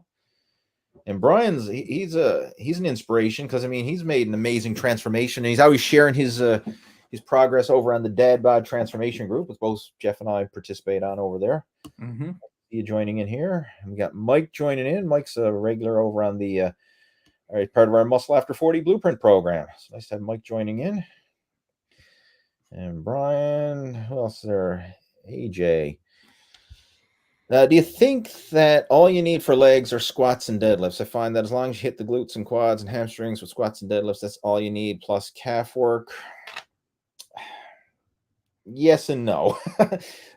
Something's better than nothing, right? Anything is better than nothing. And squats and deadlifts are certainly great exercises, but to kind of just it's kind of oversimplifying it, right? Like in my opinion. I mean, can you make progress with those exercises? Absolutely. You can get really well developed and really strong in those exercises. And generally speaking, if someone's a really good squatter, really good deadlifter, they're probably going to be big and strong back, because squats and deadlifts basically target the legs and the back. So if someone can squat big and deadlift big, chances are they're going to be well developed in the legs and in the back. But it's not everything, right? Like and you got to look at, like, what is it you're trying? What's the ultimate goal here? What is it you're training for, right? Is it for bodybuilding? Is it for athletic performance? Is it for powerlifting? If it was for powerlifting, you could almost make an argument that, yeah, those are the only two exercises you need, those and some assistant variation exercises. But I'm one of the, I come from the school of thought, like I like to work all the muscles and supporting muscles in proportion. Like, I don't like to just have a very bland, like one exercise is going to cover it all. Like, I like to hit muscles from different angles. I like to change it up. And this is something that over time, I'm not saying like you have to do it all the time, but like you can cycle your workouts. So like maybe I'll go for several weeks or maybe even several months of focusing on a particular series of exercises. And then I'll change it up, focus on some other areas of those, like change up the exercises, change up the split, change it up, and work different aspects. I mean, how do you go about it, Jeff? Like, what's your opinion on this one? Yeah, I mean, I think it's to just squat and just deadlift is kind of minimalist. I think that there's a lot of different options and things that you can do. And I think that limiting yourself to only 2 exercises, like, why would you do that when there's all these other options available to you? Right. I also find that, like, if I focus on one thing for too long, I plateau, and I plateau hard. So changing it up is a great way to get over plateaus, I find. So if I plateau on one given exercise, instead of just sticking with it week in and week out and week in and just hitting the same numbers on the same reps or on the same weight or whatnot, I'll change it up. I'll change up the exercise and move on to something different, cycle it out.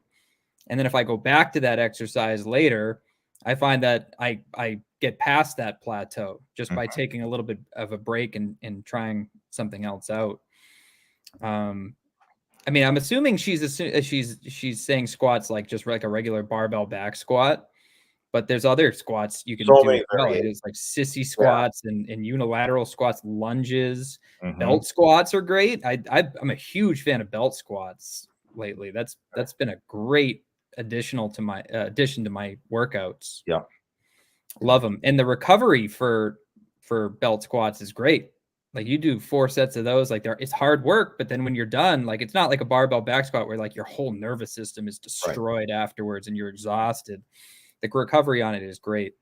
So then you're able to hit legs a little bit more often. Gotcha. And you get more frequency on that too. So I think changing it up and like, whenever I don't like just saying like, I'm only going to do this or I'm only going to do that. I mean, you're right in that something is better than nothing, but there's options. So you should explore the options and find really what works for you. And you'll find you can create your own customizable program by what you feel the best. Like, what's your connection? What exercises do you enjoy the most? What are the exercises that you feel the most, that you enjoy the most, or you can push yourself and do it consistently over time. So yeah, I would say change it up. Sure. I mean, just thinking, like, in my case, some of my favorite leg exercises, I mean, I take advantage of the different leg machines that we have at the gym. So one that I love to do, and you don't see a lot of guys doing this, but I think it's a must, especially if you have access to these machines, is inner and outer thigh machines. Yeah. A lot of people don't do that, thinking that it's a sissy exercise or a girly exercise, but it's a great one because it works, those muscles that very often don't get stimulated, and it helps to stabilize and support the entire hips and legs, right? So the inner and outer thighs are really strong for building up the hips, the glutes, and the stabilizer muscles. And this is very powerful for athletes, especially anyone who's has to do any lateral side to side movement. This is really helpful for that. Another one that I like a lot, hip thrusts. Like at the gym that we train at, we have a hip thrust machine. Like, you see a lot of people doing it with a barbell, but we actually have a proper machine for this. Another great exercise. kickbacks, like those glute kickbacks. I mean, that single leg glute kickback machine. We also have one. It's a hack squat, but it's a hip. The sled, instead of being on your shoulders, like the hack squat, most hack squat machines have shoulder pads. This particular one, it's got an angled seat, and you sit on it.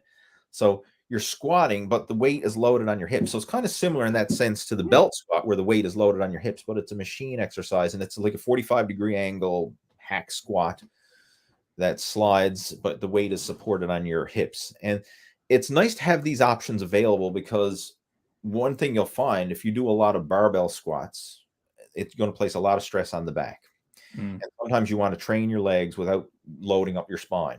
And especially the harder you train, the more consistently you train, the more this is going to be an issue, because what's going to happen is, as you mentioned, when you're loading up the spine, that places a lot of stress on the central nervous system. I mean, it's just a lot of compounded stress, especially if you're doing back workouts. And then on your leg day, you're also stimulating and working the back through loading it up with squats. Sometimes it can be too much, and you can overtrain and cause yourself to burn out. So it's nice to have some options where you're able to train the legs without loading the spine. So those type of exercises and leg presses and things like that are great variations to do. And I certainly take advantage of them. So yeah, I mean, squats and deadlifts are phenomenal, but they're not the only ones, right? Yeah. Leg extensions too, which often get a bad rep, but leg extensions, ham curls. Yeah, definitely. Yeah. I think when it comes to leg extensions, like a lot of people say, oh, it's bad for the knees. And you know, certain famous YouTubers have videos out there. I'm not going to name names, but there's a lot of people say, oh, never do a leg extension, right? It's not a functional exercise, and it's just going to cause an injury. It's not so much the exercise as how you do the exercise. I mean, use way too much weight and you're trying to kick and, you know, explode up with a leg extension, yeah, it can place a lot of strain on the joints, tendons, and ligaments. But if you use a moderate weight and slow, controlled form, and you muscle it up versus just trying to, you know, use momentum and heave and jerk the weight up, you can get more of a muscle contraction and not place stress on the joints. Yeah, and I've actually used it to help rehab knee injuries, so I actually find them very therapeutic when done properly. Yeah. It's a hard exercise too when you get to those high reps. Oh, it burns. I mean, it's great to isolate the quads. And virtually every bodybuilder who have, you know, from a muscle development point of view, bodybuilders have the most developed legs of anybody. And virtually every bodybuilder does leg extensions. So for those few people who say, oh, don't do leg extensions, well, explain why virtually every pro bodybuilder does leg extensions. Right? They have the best developed legs. We got Liam joining in saying, Total Fitness, love your channel and learned a lot from you. Thank you. Much appreciated. And glad you enjoyed the channel and the video. And he says, he got another question here. He says, I follow the bro split. It's the split I enjoy the most, and I can stay consistent with if I make sure to add calf exercises on chest day, leg day, and arm day. I triceps and chest also. This is a good thing that I want to acknowledge here is any workout, like everything works, right? Like seriously, like whether it's a 6 day per week bodybuilding bro split, whether it's a push-pull leg split, whether it's a total body workout, upper lower split, however you want to split it up, it all works as long as you're consistent with it, right? Like everything works. Now, I'm not saying that you have to do the same thing all the time. Like you can change it up from, you know, if you want to change up the exercises, change up the set and rep pattern or whatever, you can certainly do that. But it's not the split. It's not, you know, the workout. It's what you're doing with the workout. It's just how much effort you're putting in, how much, you know, the consistency and the nutrition that you're following it up with. And are you getting adequate sleep and rest and recovery? And like, are you making good choices outside the gym as far as your nutrition and lifestyle? Like it's all this stuff. It's the bigger picture. It's not, you know, the split. Like there's a particular guy, he's a regular to the channel, and he's always asking me like, what do you think of this workout split? And what do you think of that workout split? And like, I'm always trying to give him the same answer, but he keeps replying with, what do you think of this split? I don't know if he's just messing with me or what, but like, it's not the split. That's what I'm getting at. Like, it's not the split. It's what you do with it. Like how much effort you're putting in and the consistency and how much muscle stimulation you're getting from it. Because Like, you could have the most complicated, well thought out program, but if you give it a half-ass effort, you're not going to get the maximum results. Whereas if you could have a very simple program, and if you give it maximum effort and consistency, you can get great results. So it's not the program. It's what you do with it. Yeah. All right. And with that being said, what's your current split? Like what are you doing right now, Jeff, with your workout program? I'm doing an upper lower split. Okay. So Monday's upper, Tuesday's lower, and then Wednesday I do cardio, Thursday upper, Friday lower, and then on Sunday I do some cardio too. On Saturday I take it off. But I've done bro splits. I've done total full body workout splits. Yep. I mean, I've done all kinds of splits. Really, you're right in that the split doesn't really matter. It's about the consistency. The only program that doesn't work is the one where you like do it for a week and then you don't do it for a week, or you do it for a month and then you stop for 2 months, and then it's like the on and off split doesn't work. The on and off split doesn't work. But every split that you want to do, the idea of the split is to have it work around your lifestyle and your schedule. So whatever split works around your schedule, that's the split you want to do. Definitely. Yeah. Couldn't agree more. I mean, I'm still doing total body. I mean, I'll change it up. Like, I'll change up the exercise variations and stuff depending on what I want to focus on, but it's still, that's what I like. I just like going in there and basically doing 1 or 2 exercises for each muscle group and just focusing on hitting all the major muscles. Now, I mean, it's not a complete total body every day. Like, some days it might be a little more leg dominant. Some days it might be a little more upper body dominant, but I'm always hitting basically all the major muscle groups every training session. And the reason I like that is because it allows me to hit all the major muscle groups consistently, but I'm able to do so and keep the overall training volume low so that I'm not sore after those training sessions. Yeah, the recovery is great. One exercise, I'm not getting into that delayed onset muscle soreness. So I just stimulate, rest, recover, grow. Stimulate, rest, recover, grow. And I find it helps to speed up that whole process. And my off days from training, that's when I'll do some cardio. And for me, my main form of cardio now is cycling. So I don't want to be painfully sore when I'm going for my rides, right? I want to be able to feel fresh as possible without that delayed onset muscle soreness. So that's why I like the total body. And I've been doing that now for, oh my gosh, at least 4+ years, prioritizing that, the total body. I mean, yes, I've changed it up a little bit here and there, but I keep going back to it because it just works and I enjoy it. Got Brian joining here with a question saying, counting macros has been a challenge at family meals, going out with other non-counters and hosting guests. Looking for strategies. All right, I've got a very simple strategy for that one. And but Jeff, do you want to share how you deal with that? Don't count. That's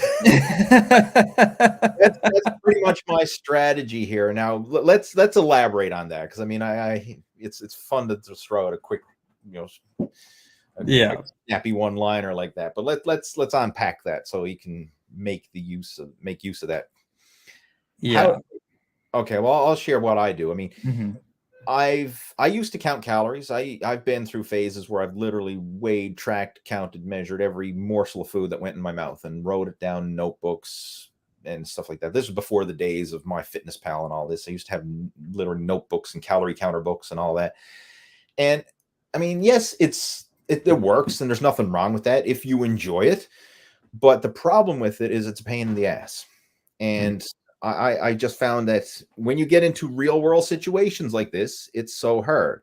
Yeah. So what I do is I focus on the habits, not the details. Like, I'm focusing on the big picture and saying, like, as long as I'm in the ballpark and stay in the ballpark, that's good enough to make progress. It doesn't have to be perfect, right? That's my mindset. So when I'm sitting down to a meal, I say, okay, I want to make sure I'm getting a serving of protein. I want to make sure I'm getting a serving of vegetables. Like, that's my 2 non-negotiables. Like, is there protein? Is there veggies with this meal?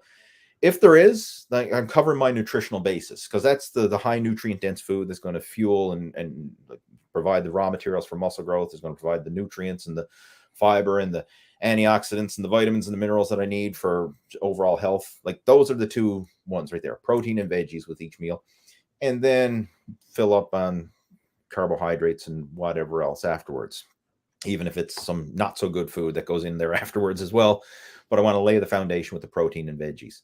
So at a family meal or a restaurant or whatever, that's what I do. Fill up on that first. And I find that that's kind of lays the foundation without being overly strict.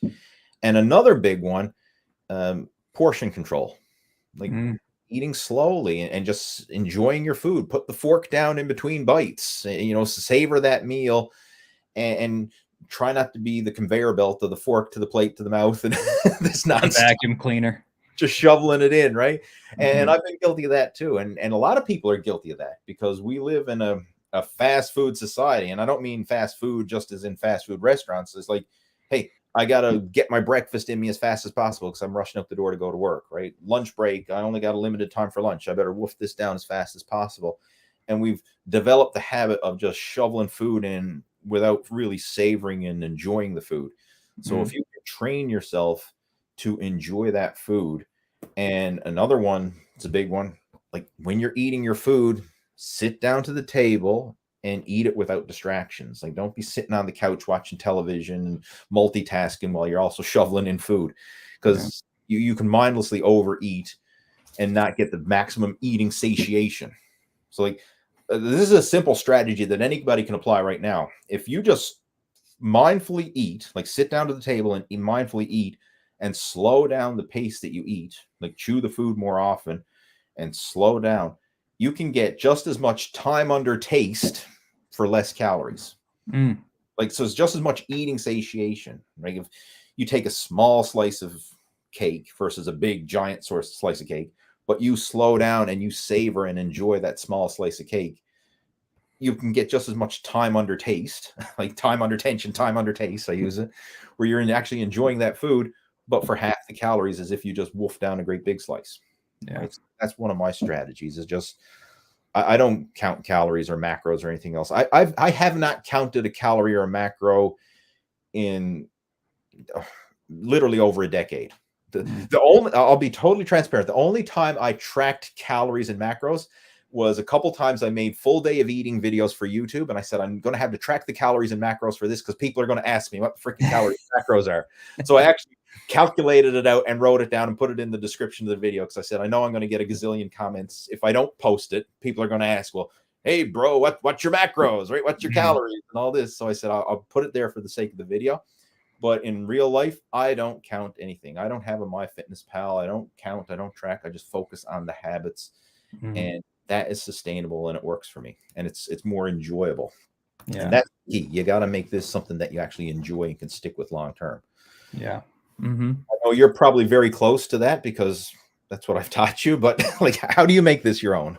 I tried counting calories for a little while too, but like you said, it's so tedious and it's hard to stay consistent with it. And realistically, in a real life situation, we're not going to be living in this fitness bubble where we can take out the notepad and write down every little thing that goes inside of our mouth. It's more about creating a realistic routine, what's going to work for in real life. And I don't think counting calories is a realistic thing, especially when you're out with family and you don't want to be the guy, you're out with your family and you're having dinner and everything, and you're asking the waitress how many calories on a particular meal or what the macros are, and then you get it, you're looking it up on the food tracking app and everything like that. It just becomes like too much, and you don't need to do that. Another thing too is that food nutrition labels, they legally can be off from what is on the nutrition label. We actually made a video together about this back in the spring, I think it was, when we were down in Nashville. Yeah, it's a guess. We're guessing. Because this is not a regulated area, like calorie counts and macro counts. It's not strictly regulated. And legally, food companies and nutrition labels are allowed to be off by 20%. legally. Now that means if the serving size it says it's 100 calories, that could be 120, that could be 80, or anything in between, and that's what's legally allowed. I mean, it might be double or whatever, and they could be getting away with it because nobody actually put it under a third party analysis to check it, and then to come after the food companies and say, hey, your labels are misrepresented, misinformation on the labels. So a lot of times they're getting away with it, and it's especially more so in restaurants, like ironically, the fast food restaurants, the ones that have a strict system, like a McDonald's or a Burger King, or one of these turnkey systems where, like, you buy a hamburger at one McDonald's, it's the same as a hamburger at the next McDonald's. Like, those are the most consistent. Like, as far as calorie counts, what they list on the label and what actually you get, they're the closest. But when you go to more of like a nice restaurant where they're preparing a proper meal for you, the calories could be way off from what they list on the menu or the calorie nutrition information guide versus what you actually get. Yeah. Because they could prepare one version of the meal to be low calorie, and then they prepare your version of the meal, the one they're going to put on your plate in front of you, to be maximum taste. Yeah. Right. So, like, you get that serving of vegetables. Okay, we'll do the low calorie option. We'll just steam the vegetables. But the one that's going to be on your plate is going to be loaded up with butter and olive oil and everything else to make it taste good. Yeah. And they just, doubled the calories, right? Yeah. Because they loaded it up with oils and flavoring and butter and whatever. So you can't trust calorie counts. And I actually looked into this, and some places, I mean, they could literally be like off by, 100% in some cases. Like, they might say, hey, this is a 500 calorie food item, and it may actually contain 1,000 calories. Yeah. So you can't trust calorie counting. It's not an exact science or numbers by any stretch. So that's why the habits are so much more powerful to focus on. And another thing, like, once you're filling up on those natural unprocessed foods, your protein and your veggies and your good complex carbohydrates and the healthy unprocessed foods, listening to your body and eating until you're comfortably full. Like, your body is pretty good at telling you, you've eaten enough, stop. Right. And learning to be comfortable eating a little less than full, like, walk away from the table before you're stuffed and get comfortable with that. And very often what we find is when you actually do that, within 20 minutes or so afterwards, you actually feel comfortable, because it takes 20 minutes for your brain and belly to link up that you're full. So if you eat until you're stuffed at the table, very often you're overstuffed afterwards. Yeah. Right? Yeah. Feeling like after Thanksgiving dinner, you just want to lie on the couch and sleep it off, right? Yeah. Pay attention to how you feel after you get done eating a meal. One way I gauge it is if I get done a meal and I'm able to go for a brisk walk, then I'm in the ballpark. If I feel like I got to go lie down, or I'm burping or something, then I overdid it. Yeah. And it's really as simple as that. It doesn't have to be complicated. No, it really doesn't. I mean, good enough, but good enough consistently. Like, that's my mantra these days. And I know it doesn't sound hardcore. Like, a lot of people say, oh, you got to be all in, go big or go home, and all this kind of stuff. The problem with the all or nothing approach, you rarely get it all, and you usually end up with nothing. So good enough, but good enough consistently is actually a very realistic and sustainable approach long term. And that approach is actually what produces better results. Yeah. All right. Focus on the basics. Yeah. So let's get ready. We still got a ton of questions here, but we're not going to be able to go through them all. So we're going to kind of start to wind down here, if you know what I mean. So let's just see. Let's scrolling through here. Got Bradley saying, glad to see you still going. I've been following you since 2011. Appreciate the support, Bradley. That's a long time. In internet years, that's like, we're dinosaurs if you're back that old. Right. Thanks again for doing this. I got a lot of positive feedback from people there. Great. Alex is saying, who's that guy? LOL. You have to watch the replay. We already did Jeff's introduction back a while back. So watch the replay. That's me. I'm that guy.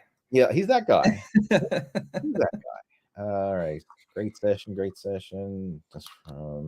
Appreciate it. Glad you're enjoying it, guys. This one, what's the email for Jeff's recipe guide? Email me personally, leeh@leehayward.com. I should have my email down in the description below this video.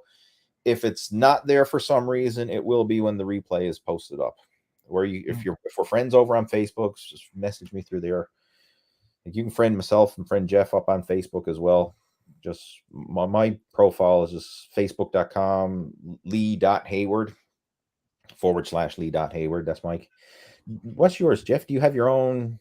Did you get your name on Facebook? Did I get my name on Facebook? Like what I mean by that, like you can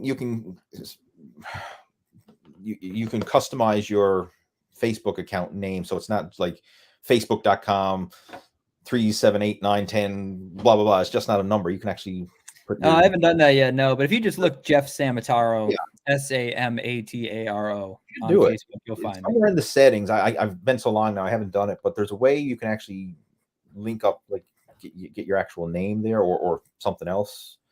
Nobody. I'll have to look into it. I just have it. I didn't do anything. I did it as soon as I figured out how to do it, and it's been a while. But so if you actually type in facebook.com/lee.hayward, brings up my profile. Right? But you have to figure that one out. yeah, makes it easy for people to find. Yeah, it's easier when you're trying to say friend me up on Facebook, because the problem a lot of times, if you just search for a name, there could be a whole bunch of people with the same name.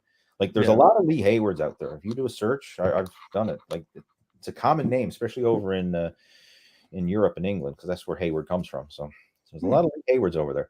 I've even seen some guys, like I've went and searched some of their profiles, and one guy, he's had his Facebook, he's like Lee Hayward, and then into the description, not the bodybuilder. Right? I guess he's emailing him questions or something, right? Like, ask him about workouts or whatever. So he specifically put in his profile tag, like, I'm not the bodybuilder. I'm going to friend request him right now and ask him a fitness question. Nice. That's great. Let's see. All right, this is an interesting question. I'm going to just address this one before we clue it up. What medical testing should someone get before commencing serious training? All right, I'm going to give you two answers. Man, I'm sweating here today. It's warm out here today because we're getting the tail end of Hurricane Fiona or whatever, and it's hot as heck it's 26 degrees in my office right now, which that's like 80 degrees. Wow. Or more. And we have no AC, right? Like it's just hot here. We're getting a tropical storm. Anyway, back to the question. What medical testing should you get? All right.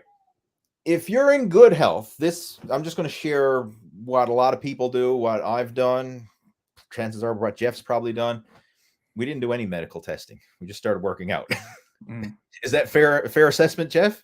Yeah, I just even though every fitness program out there says check with your doctor before doing this or any exercise program, did you actually check with your doctor before you started exercising? No. I figured he'd be okay with it. So. Yeah, right. So like, if you don't think you have any health issues, like there's probably a good chance that you could start exercising and be okay, assuming you start off light, conservative, lift within your means, and progress slowly and gradually and all that stuff. Like you should be okay in a real world. And I'm willing to bet that over 90% of the people you see in the gym have never talked to their doctor before starting their exercise program, right? That's kind of like a cover my ass thing that every fitness program puts out there, right? It's just, from an insurance point of view, right? Let's say, hey, we're not responsible here. Like do this at your own risk, check with your doctor first. And with that being said, if you do have any health issues, right, heart issues, you're overweight, you've got joint problems or any health issues that is cause for concern, then yeah, go talk to your doctor. Now, chances are most of your doctor will say, yes, exercise, but just go easy. Like, I don't think any doctor would say like, hey, don't go for a walk or like, don't exercise or anything like that. Like most doctors want you to exercise. So chances are you're going to get the okay, but just lift within your means. Yeah. And I would also recommend, be a good idea to have a trainer or someone to help you get started, but you want to be very careful when you're looking for someone to help you get started, because a lot of personal trainers these days, they have this mindset: the more I make you suffer, the more sore you get, the better job I did. Yeah. Mm-hmm. That is not the way you want to start. Like this whole no pain, no gain. No, that's not the way to start. Like you do not want to feel pain. You want to go through and actually enjoy the workouts. Like go through it and have it be an easy transition. Start off ridiculously light, ridiculously slow, like super conservative. It should not be any stress or pain or discomfort for your first initial phase of working out. Just build a habit of showing up to the gym and going through the motions. And then once you have that habit established, then it's just a matter of being better than you were before, right? So that you can gradually build it up over time, and you won't even need to try and force it. Just by consistently showing up, that progression will happen. Like, I'll give you an example. Like if, let's say you start walking is your exercise of choice. Even if you didn't track your number of steps or the pace that you were walking at or anything like that, just from walking day after day after day, if you compared like day one to this time next year and you walked every day for a year, I guarantee you're going to be walking faster and longer a year from now, just because your natural work capacity built up, your natural comfort level built up, and you wouldn't even have to force it. Even if you didn't track or measure anything, you would just naturally walk faster and longer just from doing it consistently. So that's the kind of like the approach you want to take with your workouts in the initial phase. Now, once you become more advanced and more comfortable, if you want to step it up to a more advanced program, then you can certainly look into doing that. But initially, easy, super conservative, right? That's my advice there for everybody getting started. Yeah. I don't know, is anything you want to add to that, Jeff? Or no, I agree. You just start light, you start small, and you work on building up the habit and consistency of getting to the gym and making that a part of your daily life. Yeah. That's the most important thing. If you can develop that habit of getting to the gym on a routine, consistent basis, then you're like 80% there. Yeah. What they say, 80% of the success is just showing up. So like you need to show up. Yeah. But exactly. As far as medical testing, right, again, you use your own discretion on this, but most people, from a practical point of view, don't get any medical testing, right? Yeah. Unless there's a reason for concern, right? Like you have pre-existing health issues and stuff like that. Yeah. But, yeah. Let your body build up naturally over time. Like I honestly, I can't think of anybody that I know personally who has literally went to their doctor and said, "Hey, doctor, is it okay for me to exercise?" Right? Unless someone like just had open heart surgery or something like that, that's like different, right? Or some serious issue. But like for most people, I've never known anybody to do that. All right. What else we got there? And just throw this one in. John is saying, I used to do 8 to 12 reps and not that sore. Why did I get more delayed onset muscle soreness doing 15 to 29 reps? Strange. No, it's not strange. It's totally unique muscle stimulation. You've just changed up the workout. You changed up the muscle fiber type that you're training. The 8 to 12 rep range is more in that strength hypertrophy rep, and that 15 to 29 rep. I don't know why you're stopping at 29. Why not go to 30? But the magic number, right? But you're working a different muscle. Like that's more muscular endurance, right? That higher volume, more time under tension, a totally different muscle stimulation. And that's very common. Like if you reversed it, like let's say you're always doing sets of 15 plus, and then all of a sudden you went heavier and you started doing lower reps, you would probably feel soreness. Like anytime you do something your body's not accustomed to, that's when you're going to get the most soreness, right? It's in that change, in that adapting. And then as you adapt to that new form of stimulus, your body's going to grow and respond. And then eventually it's going to plateau. So it's always adapt, grow, plateau. So you change up your workout. Now you're in this adaptation phase. You're getting sore. Like, oh my God, I'm feeling muscles that I didn't know I had. And then after you adapt, you can grow from that and you build up your strength and work capacity in that new rep range. Eventually you're going to plateau where you're doing it and it's not really doing much for you anymore. Kind of like this is the new norm. It's kind of like a bit stagnant. And then if you change it up, whether you change up the set and rep pattern, you change up the exercises, you change up the split or something, even if you stepped up the level of intensity, you could help to spur on that whole process all over again. Oh, we got a follow-up question. It was 15 to 20 reps. Sorry. Okay. So there we go. I was wondering why I hit 29. 29 just seemed like a weird number. 29 come from 15 to 20, but same answer, regardless of the rep number. All right, we got Mark Saunders joining in, saying great point on the splits. Variety, intensity, and consistency play an important role for me. Good stuff. Great. Daniel joining in. Haley and Jeff, thanks for encouraging us to exercise consistently. Good stuff. Yeah, absolutely. Encouragement.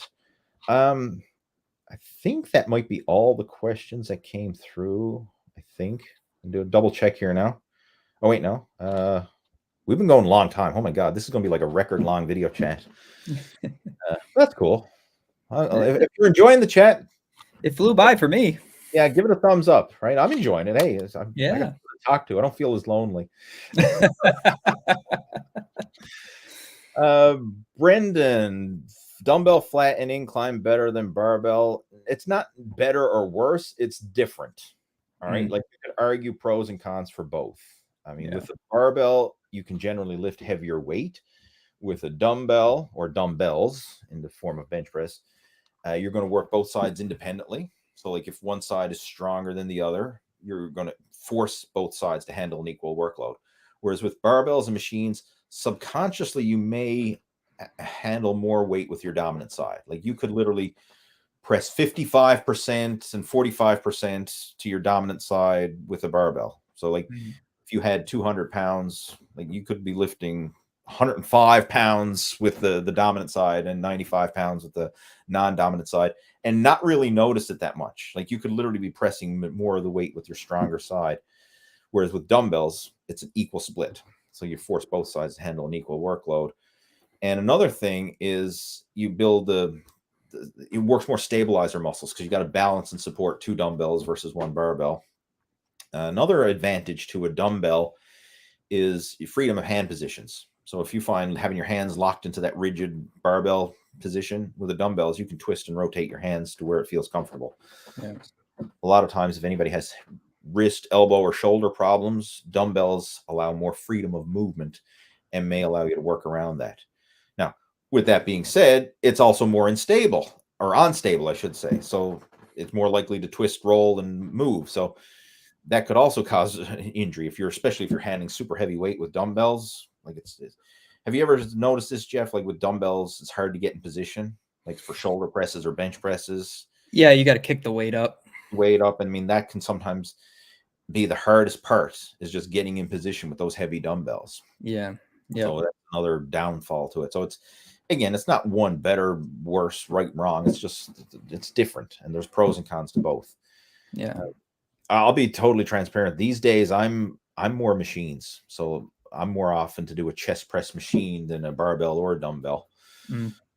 That's what I use mostly. And at the stage I'm at in my training, it works fine because I'm not trying to be the biggest, strongest guy in the gym. I'm not trying to be a competitive powerlifter. I'm basically just trying to be as fit and healthy and mobile as I can. That's my main goal at this stage. So I use a lot of machines for my workouts. But back in the day, I did do a lot of free weightlifting, especially when I was competing in powerlifting, of course. Personally, I like dumbbells better just because I feel like I can get a deeper stretch at the bottom. Right. That's another advantage. Yeah. And I like how you can change your hand position. But lately, I haven't been doing either. I've been doing push-ups with a backpack with I've seen your weight and stuff. Or a weighted vest. And that, let me tell you, that's very challenging. Gotcha. Very, very challenging. Yeah. Or if you're strapped for equipment, you could do a resistance band. Do you like resistance band push-ups? Yeah. But I like doing incline better than flat. With your feet elevated, you mean?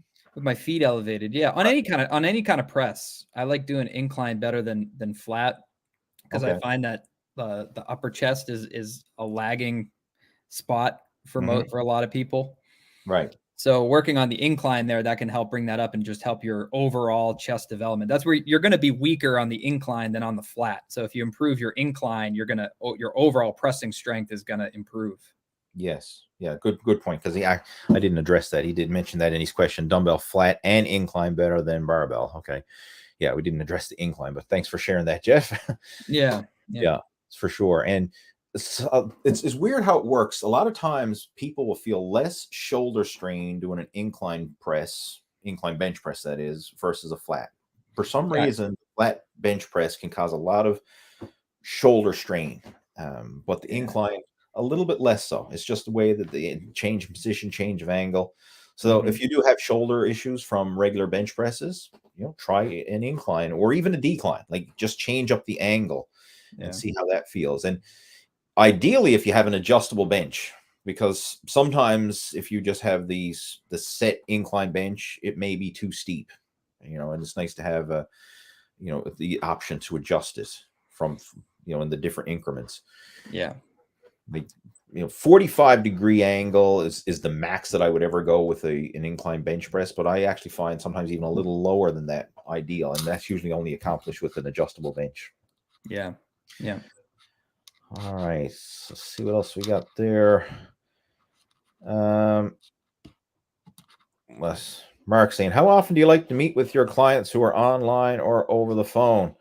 I can share this one. This one's very frequently, and there's several different methods. One, when we're working together, we have unlimited email communication back and forth. So a lot of times there's email back and forth. Like Jeff, when you were going through this program initially, like especially in your first year, we were using Facebook Messenger a lot, but like several times a week, if not daily sometimes. Right? You remember that? Like I was messaging you 2 or 3 times a day. You're being okay, generous here. Yeah, 2 or 3 times a day. But this is one thing I have mentioned this earlier. Like when it comes to helping somebody get results, I actually encourage the more communication, because I know if you're communicating back and forth, you're taking action, you're serious, things are moving in the right direction. It's usually when I don't hear from people that I get worried. And more often than not always, but more often than not, if I don't hear from people, it's not good, because it's they're falling off the bandwagon and they're embarrassed and they don't want to say I screwed up. And I actually respect it when people reach out to me when that happens, because then we can take some action to get them back on track, whether we have to change it up, whether we have to scale back the volume and scale back the frequency or the intensity, or like change it up, switch from gym workouts to home workouts or whatever. Like there's always a way to do something versus nothing, right? So I mean, that's the whole purpose of open communication. But I like to have regular communication back and forth, and we actually have a private group. It's our VIP coaching group. It's a private group for just guys who are going through the Muscle After 40 blueprint, and there's communication back and forth through that group every day. So like we do a lot of video coaching through that group. Like I'll do a lot of private videos just for people in that group, kind of like what we're doing here, but it's more specific to the individual. So sometimes I'll do a whole dedicated video just to someone's specific question and challenge that they're dealing with, right? So we'll do a lot of that.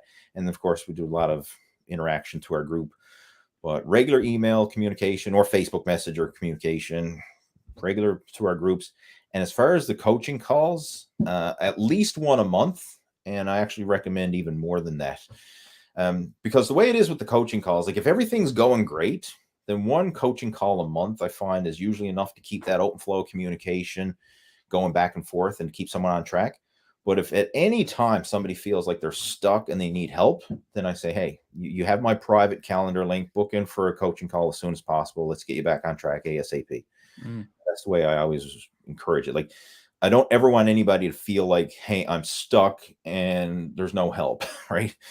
Right. I don't want anybody to suffer in silence. I always encourage that. Like, if you have problems, come to me and let me know what your problems are, because chances are we can get you unstuck pretty quick, right? Like what may seem like a monumental challenge to you might be a simple little tweak, because we've dealt with it, right? We've gone through this. I mean, I've been doing this for over 30 years. I mean, Jeff's been doing it now. We've gone through it yourself and been doing this now for several years. Like what may seem like a big challenge or a big obstacle for someone who's just getting started could be a simple little tweak, with the right coaching guidance and strategies. So anytime someone has challenges, I always encourage, like, reach out ASAP, whether it's a message or a phone call or something. And that's one of the things I pride myself on, is I try to make myself as available as possible. And I don't put any limitations on that. Like, I've seen other coaches say, you're only allowed to email me once a week, and you're only allowed to send me 3 questions per email. And like give me a freaking break. Like why? When you put all that restriction on it, it kind of like, the reason they're doing it is because they don't want people to contact them as much, and they're trying to minimize their workload. Right. Whereas I'm the opposite. Like, I'm not doing this to try and get another coaching student or anything like that. I'm doing this to create before and after success stories. And if that requires more communication back and forth, then that's what it takes to get the results. Yeah. And I'm not trying to just churn and burn, like get as many people in and do as little work with them as possible. I'd rather have fewer people, a better, more intimate connection with those people, and actually turn them into before and after success stories, just like I did with you. Yep. That's the vision. That's my goal with this. I'd much rather have a smaller crew of people who are getting results than 1,000 people who are half-assing it. Yeah. Coaches love to coach. Yeah. And that was one thing I found with you, is I'd message you, and you were always receptive to all of my questions as many times as I'd message you. I remember that during the first year, I would message you, and I remember my wife being like, she was working with a personal trainer at a commercial gym at the time. And I remember she said to me, she said, man, I could never message my personal trainer during the week and get a response back. Like, I have a half-hour time with that personal trainer once a week. That's the time that I have. Yeah. And that's the only communication that I have with that coach.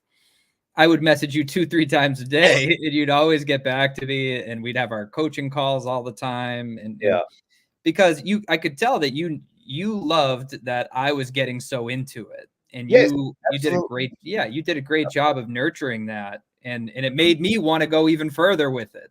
Right. Cause now I knew I have somebody in my corner here that's rooting for me too. Definitely. And you're absolutely right. Like, I love it when people take action, utilize it, and maximize this whole process, because I know what's possible, right? When you take that next step and you really take it to the next level, I mean, like, it just snowballs, and the results that you've gotten to speak for themselves. And just for everyone who's wondering, I'm just going to open up see if I can find some of your progress pictures. Let's just see here now, because I know people wonder, who's that guy, right? that guy. Where's it to? I do, like, I'm on a different computer here now, so I got a lot of stuff saved on my other one, but just going to go to our website here now. Where is it to? Scrolling through. This is actually an older progress picture, but it's still a darn good one. Now, let me see if I can share this. So I'm trying a new setting here now. Share screen, and I'm going to share this. Let's see if that works. Can you see that, Jeff? Hey. Or can everybody see that? All right. It's like, this is an older picture. I think this is like after the first year, if I'm not mistaken. Because I've made a lot of progress since that picture there. You've filled out, like, you've gotten lean there. That's where you lost the bulk of your body fat. Let me just move our question there so you can see it. Like, you lost a ton of weight. Like, how heavy were you in the first picture? I think you were, it says right there, you were 235. It says I was 235. And then I think at that picture there, I was 169. Exactly. That's what it says right there in the text. Yeah, you were down. Oh, I see it now. Yeah, I see the text. Yep, you're right. So you did that. That was in the first year. So, I mean, like, you lost a ton of body fat and really got, visible abdominal definition. But since then, I know you've prioritized keeping lean while filling out your frame with more muscle. So, like, what's your current weight right now? I think I'm like 175 or 176 or something like that. Honestly, I haven't weighed myself in quite some time, because I don't really go by the scale anymore, because it's so misleading. So I kind of just go by like how I look. But I definitely look a lot more fuller. Yes. Than in that picture there now. Like 6 or 7 pounds of lean mass makes a huge difference, right? Yeah. I mean, like, 6 or 7 pounds of body fat, I mean, that can make a difference. But, like, when you are already lean and you add 6 to 7 pounds of lean, solid muscle tissue, like, that can really fill you out in all the right places and make a big difference. Yeah. See, in that picture there, that's when I was trying to see how lean I could possibly get. So I was being very and you're pretty meticulous. darn lean there for sure. Yeah. So, Yeah. but like that's why I was excited. I mean, and like you're reaching out to me, you're communicating, like, because that's the results that's possible when someone takes action and really just trusts the process and jumps into us, you know, and that's what you've done. So that's what I'm trying to create, is that kind of result, not just, you know, oh, you're only allowed to contact me during this 30-minute window once a week. Like, Yeah. right. Right. Yeah. Okay. So there, Not I just just wanted punching to, the clock, but actually trying to make a right. difference in people's Yeah, lives. definitely. Yeah. Well, anyway, man, like we've cracked the 2-hour mark. So like let's clue this up. I know there's still more questions coming through, guys, but like say we're gonna clue this up, because I promised an hour, and today I not only doubled that, but I doubled the show. I had a co-host, Jeff, joining in as well. So I think this worked out quite well. I'm so far, I'm fingers crossed, you know, this whole new platform that we're testing out worked well. The questions came through, and I enjoyed it. And you Yeah, know, I had a thank great you for time. joining me, Jeff. And hopefully now next week we'll be able to do something similar. Now I'll let you know in advance the timelines, because we may have to change our schedule, because Jeff's schedule and my schedule may not always link up, so we may change the time.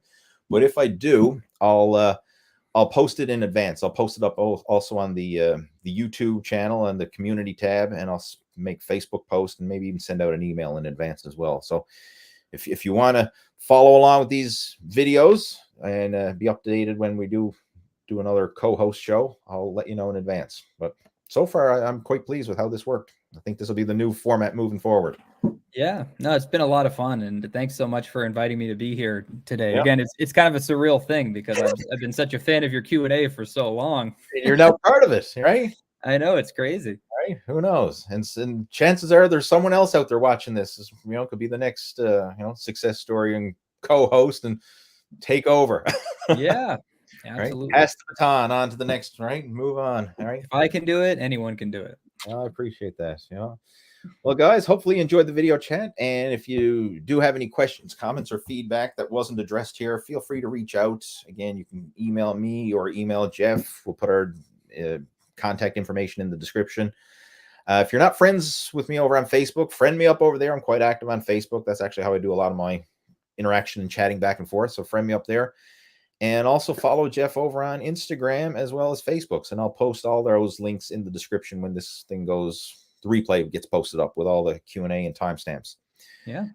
Good stuff. All right. If you haven't already done so, smash the thumbs up button. That always helps. It gives us some feedback and helps to bump up the video rankings in YouTube and Facebook and wherever you happen to be watching this from. Because we are streaming from 2 platforms today, both YouTube as well as Facebook.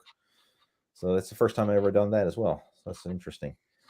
All right. Anything else you want to add, Jeff? I just wanted to add that I'm really impressed by your tech skills here, Lee. You've really figured it out today.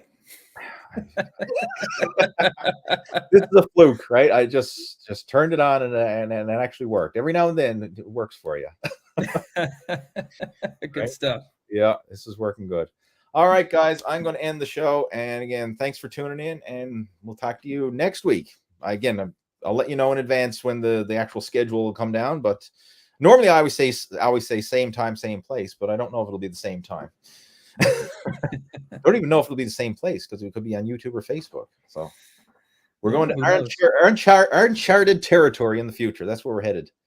All right, I'm going to clue this up. Talk to you later, guys. Over and out.